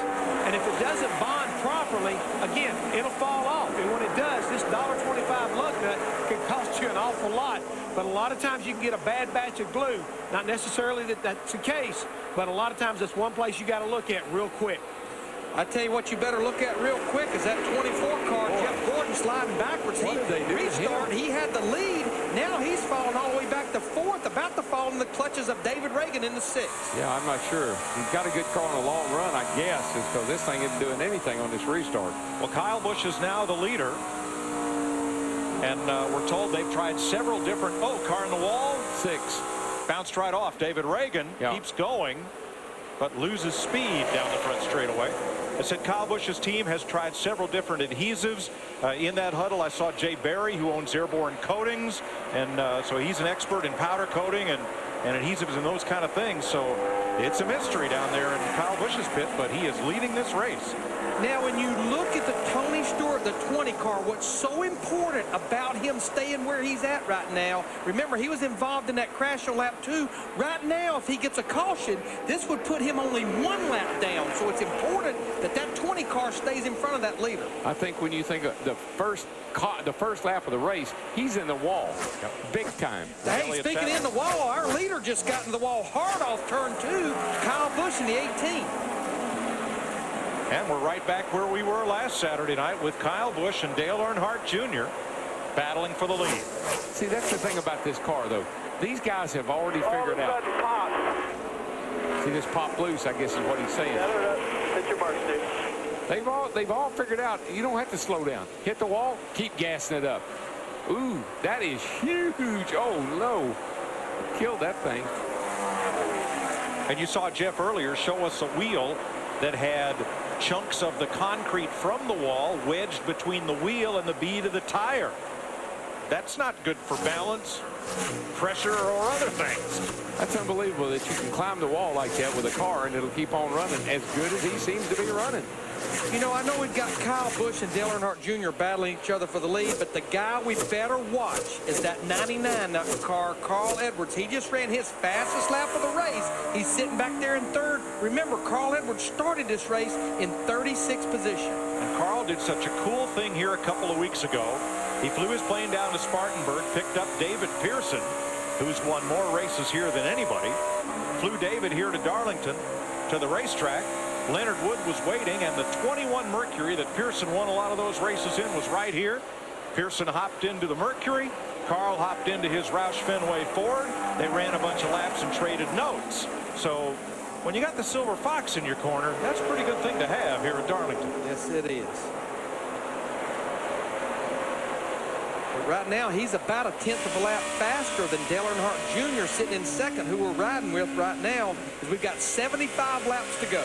I've been watching race cars my whole life. I've just never seen them climb the wall the way they do, knock the wall down the way they do, and never slow down. Carol, folks have asked why we don't run alloy wheels. in NASCAR. That hit that you just saw that car take into the wall, an alloy wheel would have exploded. A steel wheel maybe gets bent a little bit, but it still retains that tire on the bead, and you keep on going. You can believe everything that's been done to these race cars for 50 years is all about endurance. We run 500 miles, and we hit the wall, obviously. You got to have someone there that'll take a licking and keep on ticking. And endurance is this place's middle name. Now that right there is quite a battle back there for about 12th between Burton the 31, Martin the 8, McMurray the 26, and Quaffle the 28. Kyle Busch holding off Dale Earnhardt Jr. 9/10 of a second is Busch's lead. 74 laps to go.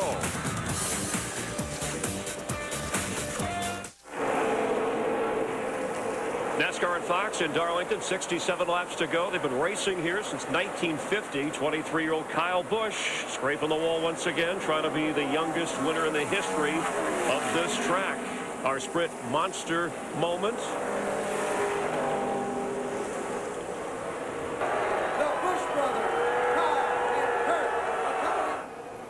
After Saturday night, he was booed during driver introductions, but Kyle quickly taking the lead early from Dale Earnhardt Jr. We got a wreck with 66 to go. See the 11 car right there. Denny Hamlin goes around. Caution is on the speedway. Let's rejoin Darrell, Larry, and Mike. Hey, what happened down there was that one car, the 1 and the 11 got together and took the 11 out, or spun the 11 around. I think it hurt the 1 more than it did the 11, although it hurt them both, I think. They were battling for 7th position. Just got into him right there. I'm not sure what that was all about. One car just kind of ran over the 11. David Gilliland, nice evasive maneuver. Boy, Hamlin had been having a good run, and so had Truex to that point. I think it actually hurt the one car more. A lot more than the 11. Yeah, I think the 11 is actually, front tires are locked up and the rear tires are smoking.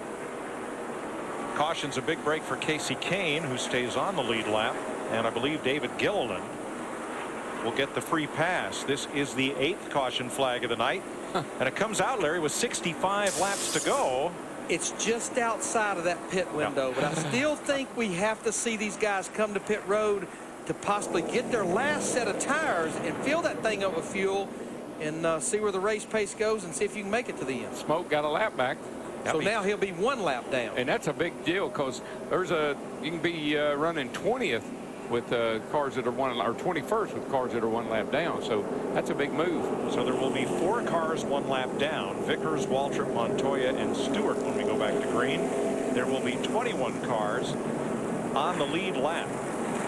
65 laps to go in the Dodge Challenger 500. And Kyle Busch, after a penalty for leaving a lug nut off on the rear, has fought his way back to the lead. Let's see if he can keep it through pit stops. Krista. That's right, Mike. The crew needs these lug nuts to stick to the wheel. Kyle needs his car to stick to the track. He says where he was tight, he is now loose. He is losing side bite. They're making a slight chassis adjustment, and it's going to be a 4-tire stop for Kyle. Steve. Carl Edwards says he's just a little bit tight. An 1/8 of a round of bite out of the right rear for Carl Edwards. 4 tires. Matt. Teams can go the distance from here. Dale Earnhardt Jr. says the car was really slick on that last run. Maybe they went a little too far on the air pressure adjustment, but they're very close. Jeff Gordon said that sticker tires, which they were on the last run, he said the car was chattering the front, meaning he was pushing. He's away.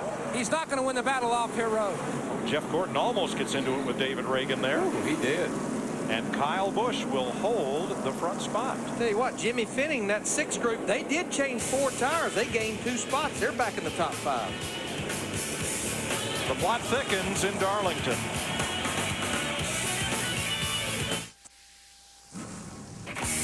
NASCAR Sprint Cup Racing on Fox is sponsored by Subway, where Tony Stewart goes to fuel up. Subway, race hard, eat fresh. By Craftsman. Craftsman tools are the official tools of NASCAR.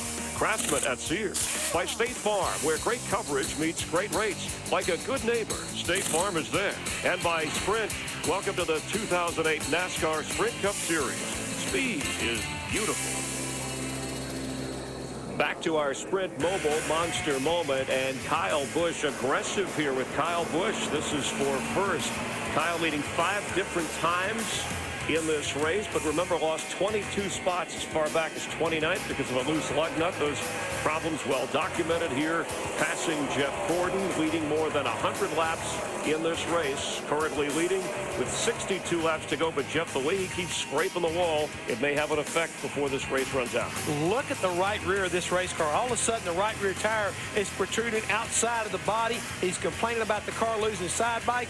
Well, Larry and Darrell, we all know that if you lose that aerodynamic downforce, hey, you're going to lose some side force. Yeah, he's got something to help him, Mo. What's that, Darrell? The wall. He's got about 3 races worth of decal wrap that he's worn through there. Jeff, I don't know if you can see from where you were, but when he came off turn 2, he climbed the wall. I thought he was going to kill that car.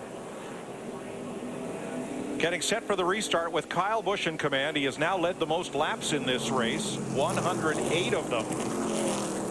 Greg Biffle led 95. Dale Jr. led 35. And Jeff Gordon has led 24 laps tonight.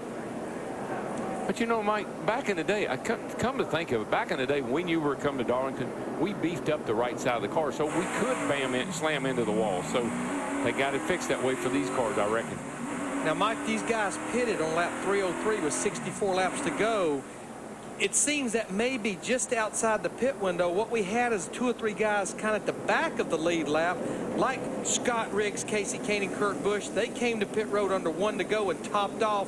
I believe, though, we've seen the race pace slow down enough that they probably, most of them, can make it should we not get another caution, but I wouldn't bank on that one. Add David Gilliland and Bobby Labonte to that list of drivers who filled up and may gamble. So we're ready for our clear to drive restart with 21 cars on the lead lap. Live Claret and Clear, indoors and out. Kyle Busch, Carl Edwards, Jeff Gordon, Toyota, Ford, Chevrolet to bring them around.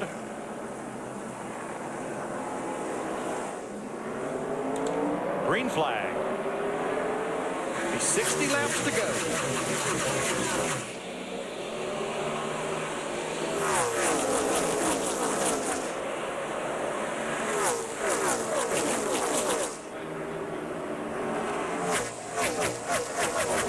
You think it's going to be close on fuel for some of these lead cars? I think it's going to be real close because one thing, I think these first few laps on these fresh tires, I think some of these guys may lay down some of their faster laps of the race.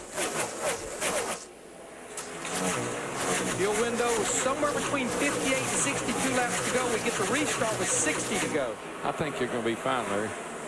Seems like the pace has slowed down enough. I believe he can make it. Carl Edwards in second place ran his fastest lap of the race. See, that's 20 ago. That's the difference of me and Larry. I got hair because I figured we could make it. He's got hair because they always figure we could. I mean, he doesn't have any hair until they always figure we could.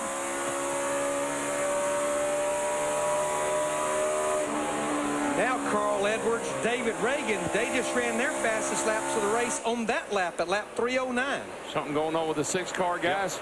Yeah, from what we're hearing, he's another of the Roush Fenway cars to have trouble, Steve. Yeah, Mike, just wanted to make it unanimous. Reagan is another Roush Fenway driver who says he's feeling a vibration in the front end. He also said he needed air pressure in both front tires on that last stop. We just saw Tony Stewart in that 20 car. What Tony's trying to do, and he's only 1 car away from it, is become the first car a lap down. Wasn't but a few laps ago. He was 2 laps down. Got one of them back by being out front of the leader with that last caution. Yeah, he's got to get up there and get after Brian Vickers, who's 2 or 3 cars ahead of him to get back in the lucky dog position, the free pass position. But that car is running pretty good right now. Here comes Blaney. That's that yellow blur on the inside. Dave Blaney and David Reagan for 5th place. Yeah, Dave Blaney in the 22, they continue to give up just 1 or 2 spots on pit road, and you just can't do that, not late in the race. You at least got to break even. If nothing else, gain some spots. Blaney came oh so close to getting his first Cup win driving for Bill Davis some years ago at Atlanta. Didn't quite happen. This is a battle right here between Martin Truex Jr. in the 1, Jimmy Johnson in the 48. This is a battle for 7th. Johnson will take the position away. Boy, the 9 car here just bottled everybody up. I think he almost lost it off turn 4. Big wad. Let's see what happened to Casey Kane here. Watch the 9. Whoa. Whoa. Whoa. That was almost disastrous. You want to see a busy man? Watch this. You're going to see some hands, I'm telling you. Inside. Another one coming inside. You got it. You're good. That was a wreck that just didn't quite happen. One thing we've seen with let's watch his hands here. Watch his action.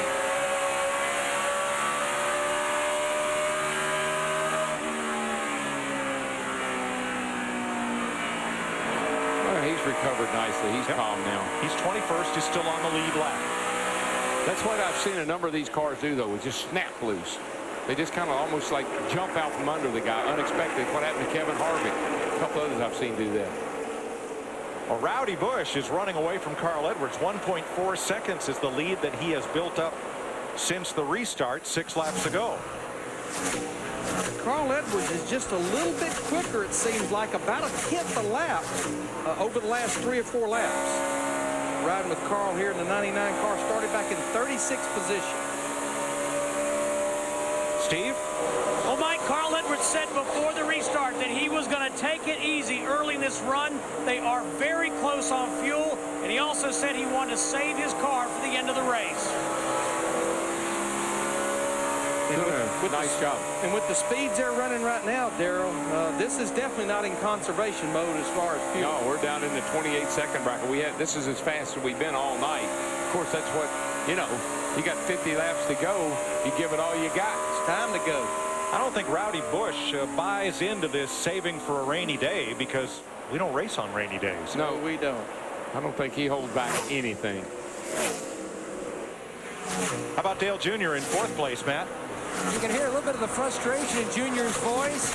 He came on the radio about 6 laps ago and says, we are just chattering the front. We are pushing badly. One thing I noticed when I did drive this track yesterday, particularly off of turn 4, you really could get the tires chattering if you got in the wrong spot as you exit that corner. You got to be right up next to that outside wall. Now, we've been talking about Tony Stewart in the 20 car. Remember, qualified in 4th on lap 3, was involved in an accident in turn 1 and 2 with Elliott Sadler. Went 2 laps down. He got 1 back on the last caution. That right there between the 83 and Brian Vickers, Tony Stewart in the 20, that's a battle to get back the first car a lap down. And I've been watching his lap times. He's about as fast as the leaders, Tony Stewart. Let's take you back to lap 3 as Sadler and Stewart fought for position going into turn 1. Sadler gets a little loose and just drives Tony right into the wall. I mean, again, that should have destroyed his race car. But both cars were able to continue. Sadler spent 100 laps in the garage, but he is back out there. Yeah, everyone that's been repairing their car in the garage is back out on the racetrack. We've got 48 laps to go. We have 41 cars out on the racetrack. The only cars out, the 10 car, Patrick Compartier with an engine failure, and Greg Biffle in the 16 with mechanical problems. Well, I think 2 of the big comeback stories tonight is definitely the 18 car overcoming that penalty. And here he sits with a pretty good opportunity to win this race. Tony Stewart just needs an opportunity here to get back on the lead lap, and you'd hear some more from him, I believe.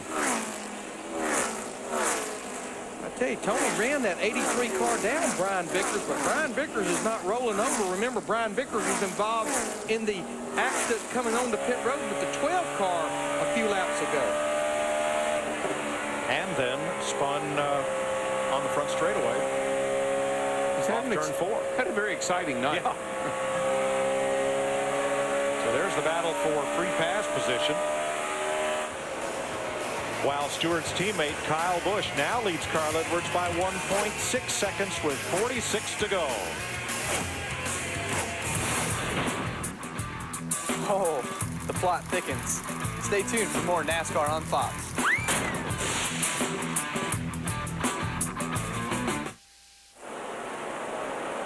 Kyle Busch has opened it up to 1.9 seconds over Carl Edwards. As you watch from our aerial coverage provided by Goodyear for track-tested technology. Get there on Goodyear Innovation. I'll tell you what, I'd like to be at the shop Monday when they tear that thing down. That car, I'd like to see it. I'd like to see how they had it fixed so that that nothing would fall off of it as many times as he hit the wall with it tonight. Well, the problem has been trying to slow Kyle Busch down. Listen to what Jeff Dickerson, his spotter, told him a few laps ago. I know you're digging, dude, but we got to take care of that thing over there. You're scaring the fans. There's not enough security at the turn 2 wall here. Just nice and easy. If logic doesn't work, try humor. That's right. Right now, he has built his lead to over 2 seconds over Carl Edwards in the 99 car with 38 laps to go. Driving a car that he earlier described as the most pathetic thing he's driven in his entire life. Yeah, I think I'd have called him back and said, hey, dude, I've already tried to destroy this thing. There ain't no way. And you know, we have been following the free pass position. Tony Stewart in the 20 car battling Brian Vickers in the 83 just a few laps ago. Tony put himself in position now. He's the first car a lap down back in 22nd. Obviously, he wants a caution. The question is, how many other cars need a caution because maybe they don't have enough fuel to make it to the end? Well, I tell you what, Larry, that first time in, they got the tow a little bit better than it was when he wrecked. And then that second time in, they got it right, and he's been fast ever since. Clint Boyer, last week's winner, caught the wall again. He was running 15th right before he hit the wall. He just got passed by Scott Riggs and Kurt Busch. What a difference a year makes for Toyota. Since joining Joe Gibbs Racing, look at the laps they have led this year. 381 of those were Hamlin's last week, compared to all of 2007. 167 laps led.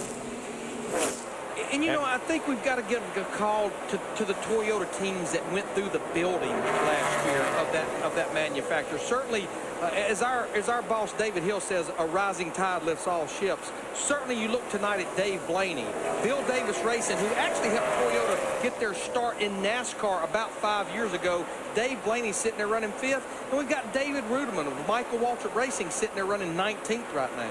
Yeah, I tell you, the Gibbs guys just added that one little ingredient that they lacked. I don't know if it was organization. I don't know what it was, engine program, chassis. I'm not sure what they added to what was already there, but it made a huge difference. There's where they're running with Hamlin in 9th, and what a great job Stewart has done. Hamlin about to be 8th as he passes Jimmy Johnson. What a great job Tony Stewart has done after getting crashed on the 3rd lap. He has fought his way back on to the lead lap. That's the way you win championships. You know, there was so much question, I think, from the fans, especially the Joe Gibbs fans, the Tony Stewart fans, the Denny Hamlin fans. Why would Joe Gibbs Racing leave General Motors that they had won 3 championships with in all those races? Because Joe Gibbs and J.D. Gibbs, they knew no matter how many races, how many championships they won, they would always be the 3rd or 4th spoke in the wheel behind Hendrick, Childress, and possibly DEI at General Motors. I said all along, even money-wise, if it was a lateral move, this was a great move just simply by being the biggest fish in the pond with Toyota.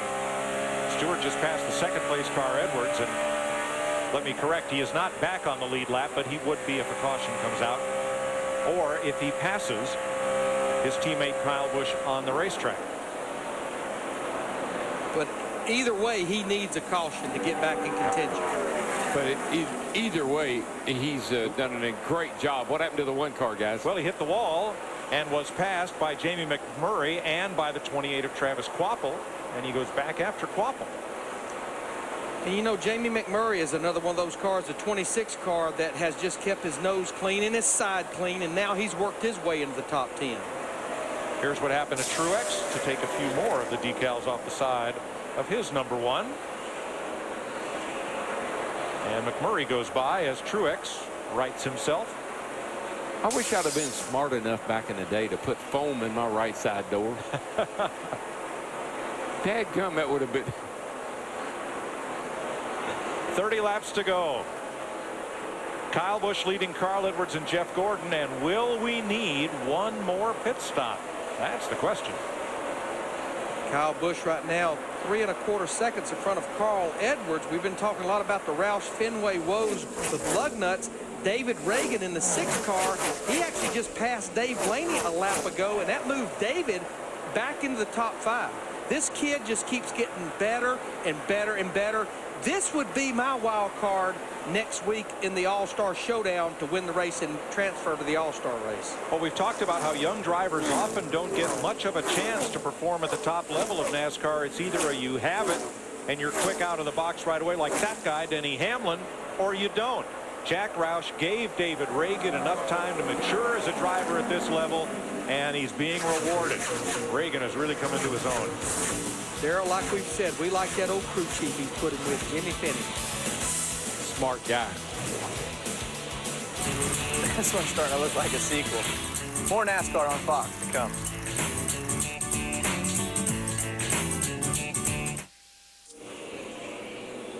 Here's what's coming up tonight on Fox. We have 24 laps to go at Darlington, South Carolina.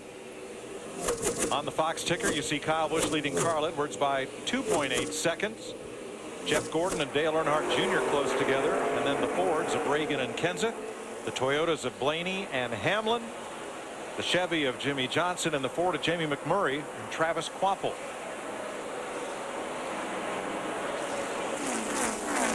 The big question is, can the leaders make it on fuel? Let's start with Krista. The 18 says they can make it. Kyle Busch says he's good to go. And I think that's good news for everyone, because as I've looked back through the history of the green flag runs we've had tonight that led to green flag stops, it seemed like the Toyotas were, as a whole, as well as the Dodges, which we really don't have a Dodge a factor right now, were the first ones to hit pit road. It looked like possibly the Chevrolets and the Fords were running a little bit further than the Toyotas. Steve, what about Carl Edwards? Mike, good news, bad news for Carl Edwards. The good news is he can make it. The bad news is he's a little bit tight. Matt Yoakum. Now, as far as the Chevrolet goes, from the Hendrick camp, the 24 of Gordon and the 88 of Dale Jr. both can make it on fuel. No concern there. The bigger issue is just the handling. Gordon's gone big time to the tight side. Meanwhile, Jr., he's fighting a car that's taking a big swing from tight to loose, Steve. And Matt, just an update on David Reagan there in the 6 car. He, too, can make it to the end. Well, but it sounds like that right now the handling is really starting to go away on all these cars. We've got a lot of rubber down on the track. The track is really cooled down, and I think that's got a lot of these front ends not working, and the cars are just not turning.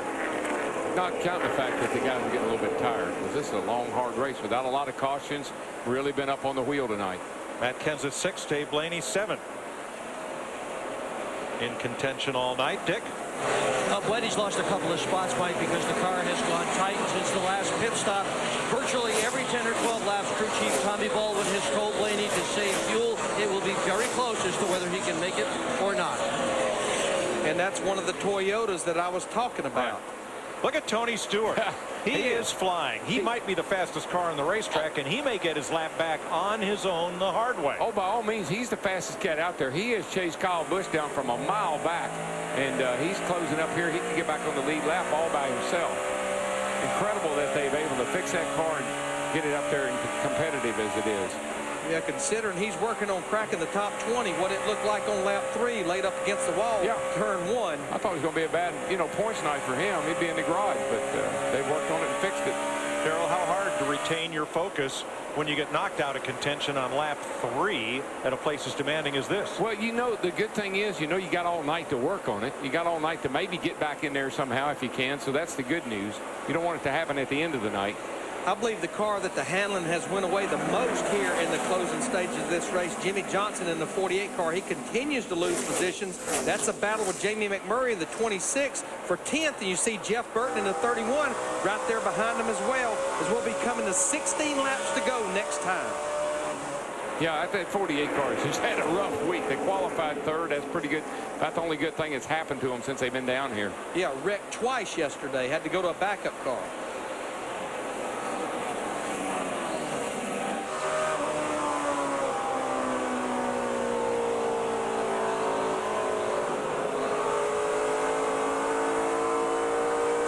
$17 laps to go for Kyle Busch, driving a car that in the first 100 miles of this race, you see those brakes glowing cherry red, said he had no brakes. He had a car that would not turn at all. Everything but the kitchen sink was wrong with that car in the first 100 miles. And now He's 3.5 seconds up on Carl Edwards. Yeah, he's one of the few cars still can run a lap down in the 29s this deep into a run. He's a, you know, if I were the crew chief, I'd say, look, dude, just trust me from now on, will you? Yeah, because actually with 15 laps to go now and over a 3-second lead, I believe I would definitely take the advice of my spotter, Jeff Dickerson, and a little conservative here, especially maybe if they're close on fuel as well. Close the deal. He's been doing a pretty darn good job of it. There's 48 dropping another spot. Now, Jeff Burton just kicked Jimmy Johnson out of the top 10, and he and Jamie McMurray now fight for 11th. And Kurt Busch coming back into that picture along with Martin Truex. Haven't heard much about Kurt all night, but here he is. He's moved up into 13th spot. You know, Darrell, he's going to get his best finish since the Daytona 500 if this keeps up. That's amazing. And the thing about Kurt Busch, we've been talking about all the drivers and teams make it, can't make it. Kurt Busch, the 2-car, Roy McCauley, or actually Pat Tryson, they came to pit road and topped off. That was one of the cars that did top off with fuel when we got the 1 to go. 13 laps left. You know, it's been an interesting night though, with the track and the repaving and the way the cars have bounced off the wall, the different leaders we've had. It's been a really interesting night. Fun race to watch, and there's not been a lot of caution flags. A lot of green flag, hard racing. And if you watch those 4 practice sessions, 2 on Thursday, 2 on Friday, I don't think we would have ever believed we would only had 8 cautions, and we would have 41 cars of the 43 still out on the racetrack now with 12 laps to go. I mean, everybody was saying, oh, it's going to be a crash fest. It'll be yellow fever all night long, and we really haven't seen that. But it was what we expected, and at the start of the race, had a couple of cautions in quick succession. 8 cautions on the night, but 15 different leaders, 35 lead changes. And Krista, Kyle has now led 157 laps. And Mike, they still think they're okay on fuel. They told Kyle, hey, just kind of roll with it just to be safe, but they think they're going to be 2 laps ahead. But they did say about 10 laps ago, hey, Kyle, I know you're trying to take care of that thing.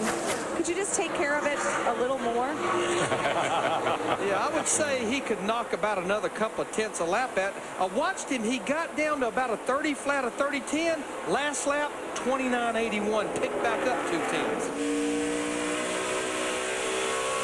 And I noticed as he came down the straightaway there, Larry, Jeff was pointing out about his right rear tire sticking out from under the body. It's sticking way out there. He doesn't need to be getting that up against the wall anymore. This is a battle for 4th right here between Dale Earnhardt Jr. and that 88 car, looking back at the guy that's trying to reel him in, David Reagan, in that 6 car. I tell you, Dale Jr. was so happy with his car all weekend long. I just thought he was going to have it's not a bad night. He's going to finish 4th or 5th here, but I thought he would be a little stronger than that. And David Reagan is going to climb into the top dozen in the Sprint Cup standings tonight. That's amazing. That's really exciting for him. And there comes Matt Kenseth in that 17 car. Has had just a terrible weekend here. Qualified back in the 34th position. And right now he's got his sights set on maybe what might be only his 2nd top 5 of 2008. And Larry, as I said earlier, if he's going to get back in the chase, if he's going to get in condition to get in the chase, he's going to have a lot of nights like this. I think Jimmy Johnson in this 48, he's ready to see a checkered flag on this thing. He continues to slide backwards. Again, a backup car he's in. 2 crashes yesterday. 8 laps to go. Last night on a late restart, fuel mileage was certainly an issue. One of the lead cars sputtered for lack of fuel and stacked the field up behind him. And that was actually Mark Martin driving for Junior Motorsports. Mark Martin, we've not mentioned him tonight. Right now, he stayed on the lead lap in that 8 car back in the 15th position. Yeah, and kind of interesting with Mark Martin. He never has a problem with the car. He never tears one up. He tore one up in practice, and then, of course, it wasn't his fault. But on that restart, he got wiped out. 6 to go next time by for Kyle Busch. He has about built his lead now to almost 4 seconds over Carl Edwards in the 99 car.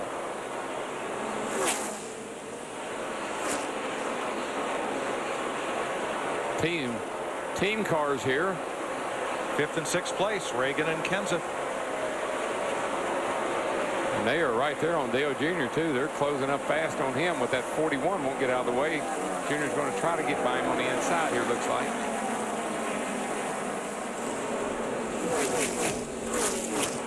5 laps to go. Kyle Busch's night has read like a movie script. The car didn't have any brakes. The car wouldn't turn. He bounced it off the wall. They dropped a lug nut. They dropped another one. They dropped one and got penalized. They dropped another one and put it back on.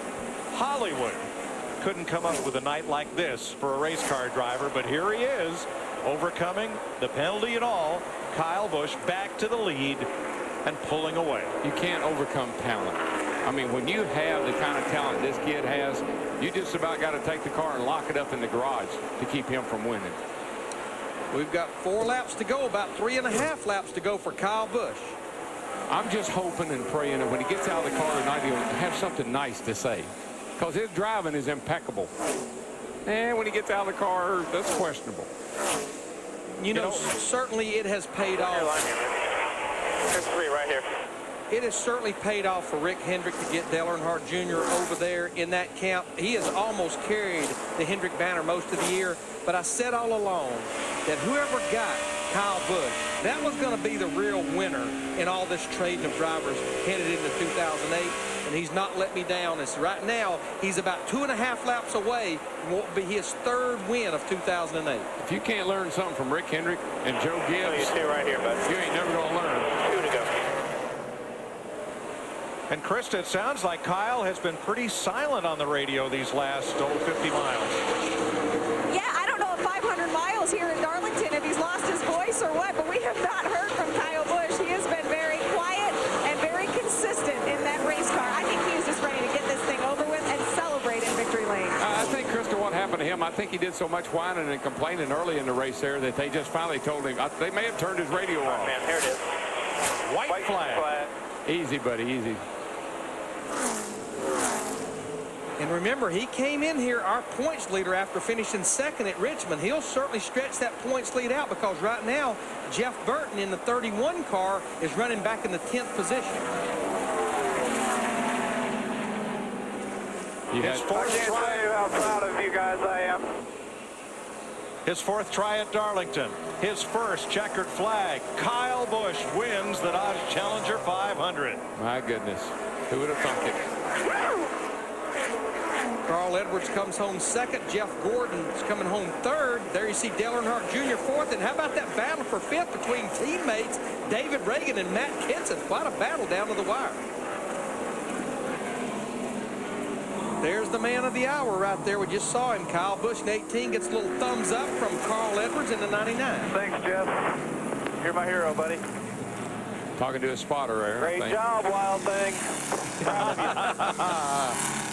I think that name's going to stick. I think we need to play that song when they introduce him next week for the All-Star race. Yeah, like when Charlie Sheen would come out on the field in Major League. This is typical Joe Gibbs right here.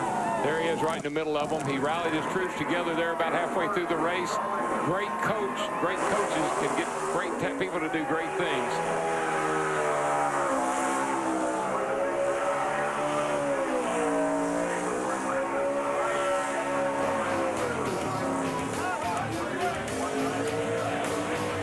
His 8th win of the year in a NASCAR National Touring Series. Kyle Busch will go to victory lane at Darlington.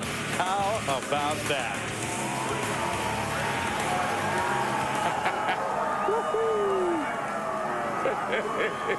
By 23-year-old Kyle Busch, the youngest driver ever to win at Darlington. Our Matt Yoakum is down there with him in victory lane. Matt?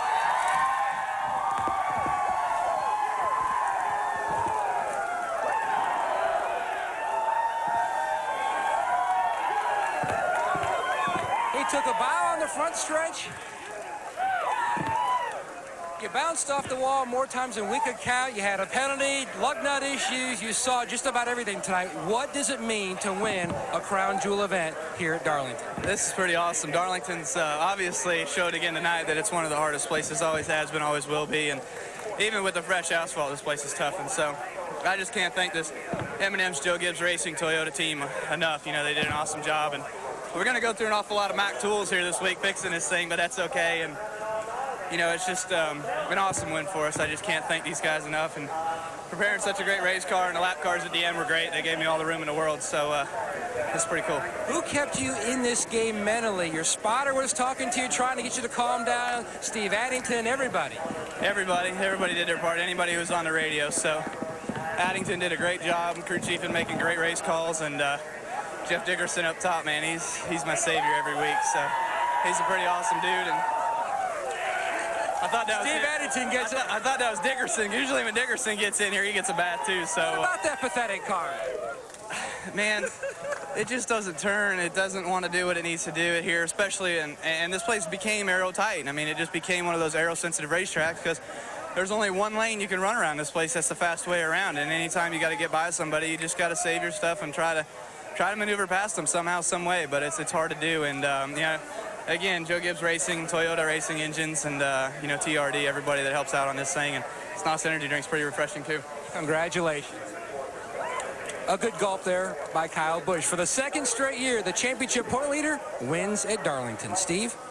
All right, Matt, thanks very much. With Carl Edwards, who came from 36th all the way to second. Now, you said the other day, this is your favorite track. I may have to go to a funeral because they repaved it, but turned out okay. Yeah, it's good. I'm okay with it. At first, I didn't like it too much, but my hat's off to Steve Addington and Kyle Busch. The fastest car won. They did a great job. I wanted to beat them so bad, though. I don't know if Harrison Ford's got allergies, but I got some Claritin. I'll send him. Kyle did a great job, and our pit crew, man, they came back. You know, at first we had a little bit of trouble. The pit crew came back, and really proud of them. I mean, I hate second place, but it's good for points. And happy Mother's Day weekend as well. Oh, yeah, they don't give a trophy for best looking mom, but I think I got that one this weekend. All right, good job. Let's go to Chris Myers. All right, thanks, Steve. And Carl Edwards, who moves up to 7th in points. Let's check in with Dick Berggren, who's standing by with Dale Earnhardt Jr. Dick? And he worked awfully hard in that race car. How was it tonight? Well, you know, we had a real good car all weekend. And when the race started, I knew we weren't exactly like we had been. And Tony Jr. just told me right after the race we changed the lower A-frame. And that might have changed how the car rolled over and traveled and stuff and handled. But, you know, we were off a little bit all night, weren't really that good. Track position was everything you could not pass, period. That's the worst I've ever seen it as far as trying to be able to pass. But I got to hand it to my team. They worked hard. We worked hard. We finished top 5, so I'm pretty happy with that. Junior with another top 5. A win is sure to come soon. Chris Devoda. Last week in Richmond, Jeff Gordon used adjustments to fight his way into the top 10. This week, adjustments to fight your way into the top 5. Is this team back? Well, you know, we're definitely making big strides. I'm real proud of this DuPont Chevrolet team tonight. Steve Letarte, I mean, he just did an awesome job. He's got these guys in the pits just on their game. I mean, that track position, you know, and getting us out of the pits and making good calls all night was key. You know, all I did was try to keep it out of the wall, which was not easy in itself. But, you know, we just, we're off, you know. We just, I wish I wasn't so darn competitive because you have no idea how you know, I'm happy that we have a top 5 and that we're 3rd, and how frustrated I am at how far off we are from winning races right now. And, you know, this is Darlington. We did the tire test here, and, you know, the 18 really just kicked everybody's tail tonight. So we got some work to do. We've been working hard, and hopefully we get a little bit closer to them in Charlotte. Thanks, Jeff. Chris Myers. Thanks, Krista. And Jeff moves up into 10th in the chase for the championship. The top 12, of course, making it. We're 16. We're actually, after our 11th race of the season, inching a little bit closer. Let's head upstairs, get some thoughts from Darrell, Larry, and Mike. And indestructible is how Kyle Busch looked. 7 career wins for him already, guys. There's a great story in today's New York Times about how Harold Brasington built this track in Ramsey's Peanut Field, and about its great history, and about how you have to race the racetrack. We talked about that all night long. But Darrell, are we about ready to turn the page? Because Kyle Busch didn't race the racetrack. He beat on it. He beat up on it. He beat up on his car, beat up on his crew. And he just beat this field into submission tonight. Tonight was a smashing success, I might say, for the racetrack and for Kyle Busch. I thought it was an awesome race. With the speeds as high as they are, we set a new record for the race tonight. I mean, this car just impresses me how resilient it is and how it can bounce off the wall, climb the wall, run over other things and keep on going. That's incredible to me. Yeah, I mean, who would ever believe that we would only have 2 cars out of this race? We had 7 backup cars that had to start this race. And, you know, you got to tip your hat. Chris Browning and the people here at Darlington, they didn't want to repave this racetrack, but they had to after 13 years. And you know what? The other person or group we got to give a tip of the hat to, we had no tire failures. And that's hard to do on a brand new surface. But just a few guys I want to give a big data boy to. We talked about David Reagan, another top 5 finish, up into the top 12 in points. And then Travis Quapple and Dave Blaney ran there in the top 10 most of the night. We know certainly that all the focus will be on Kyle Busch, but that's guys that you're so glad to see them have a great run. And the little bit of things, not the little bit, the things they've done to this racetrack, it's like home improvement. What they did tonight made a huge difference. Wait till they go to the next phase. This is our history. This is our heritage. I can't wait to see what they do to this place next, because this is by far and away where we started our sport at, and I'm glad they're rebuilding it and bringing it back to its glory, because this joint deserves it. And that next phase is real close. Well, it's been a fun night for us here at Darlington. I bet it was a more fun night for David Reagan. Dick Berggren's with him. Yeah, I bet it was too. David Reagan finished in the 5th position. How hard did you have to drive to get that 5th spot?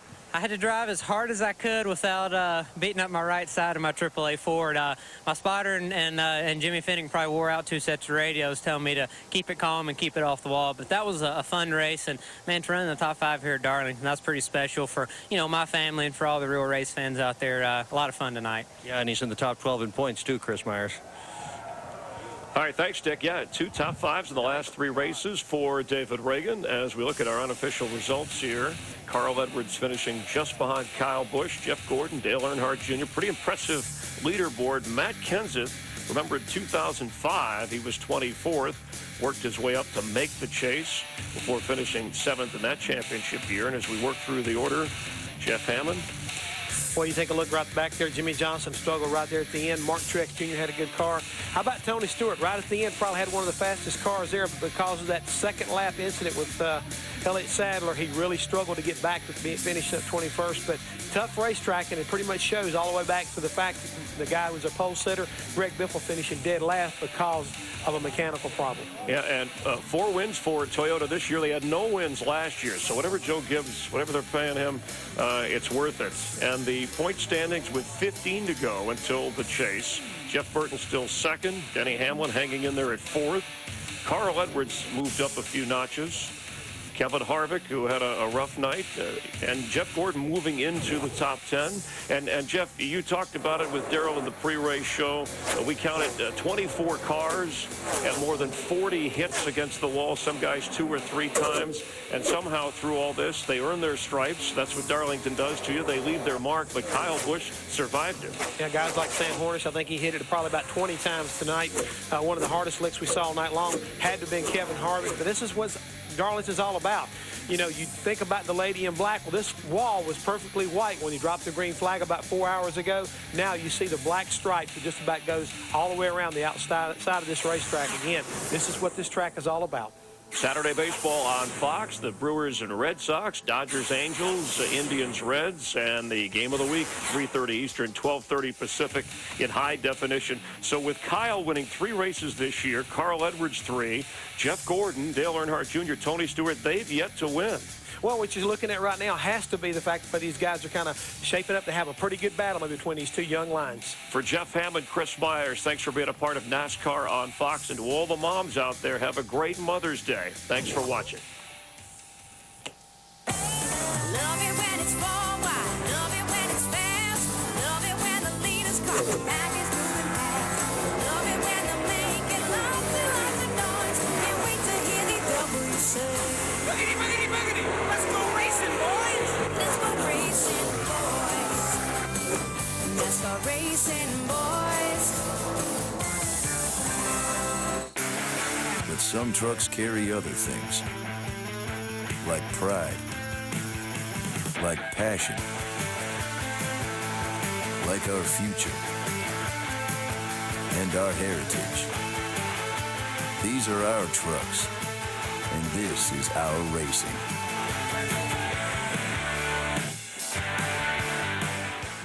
This copyrighted telecast may not be reproduced, retransmitted, or used in any form without the authorized written consent of NASCAR Broadcasting. NASCAR would like to thank all of our loyal fans for your continued support, and we hope you enjoyed today's broadcast.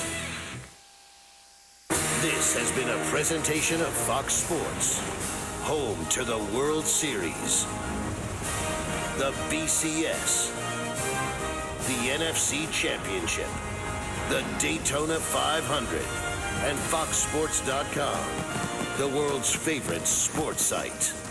We are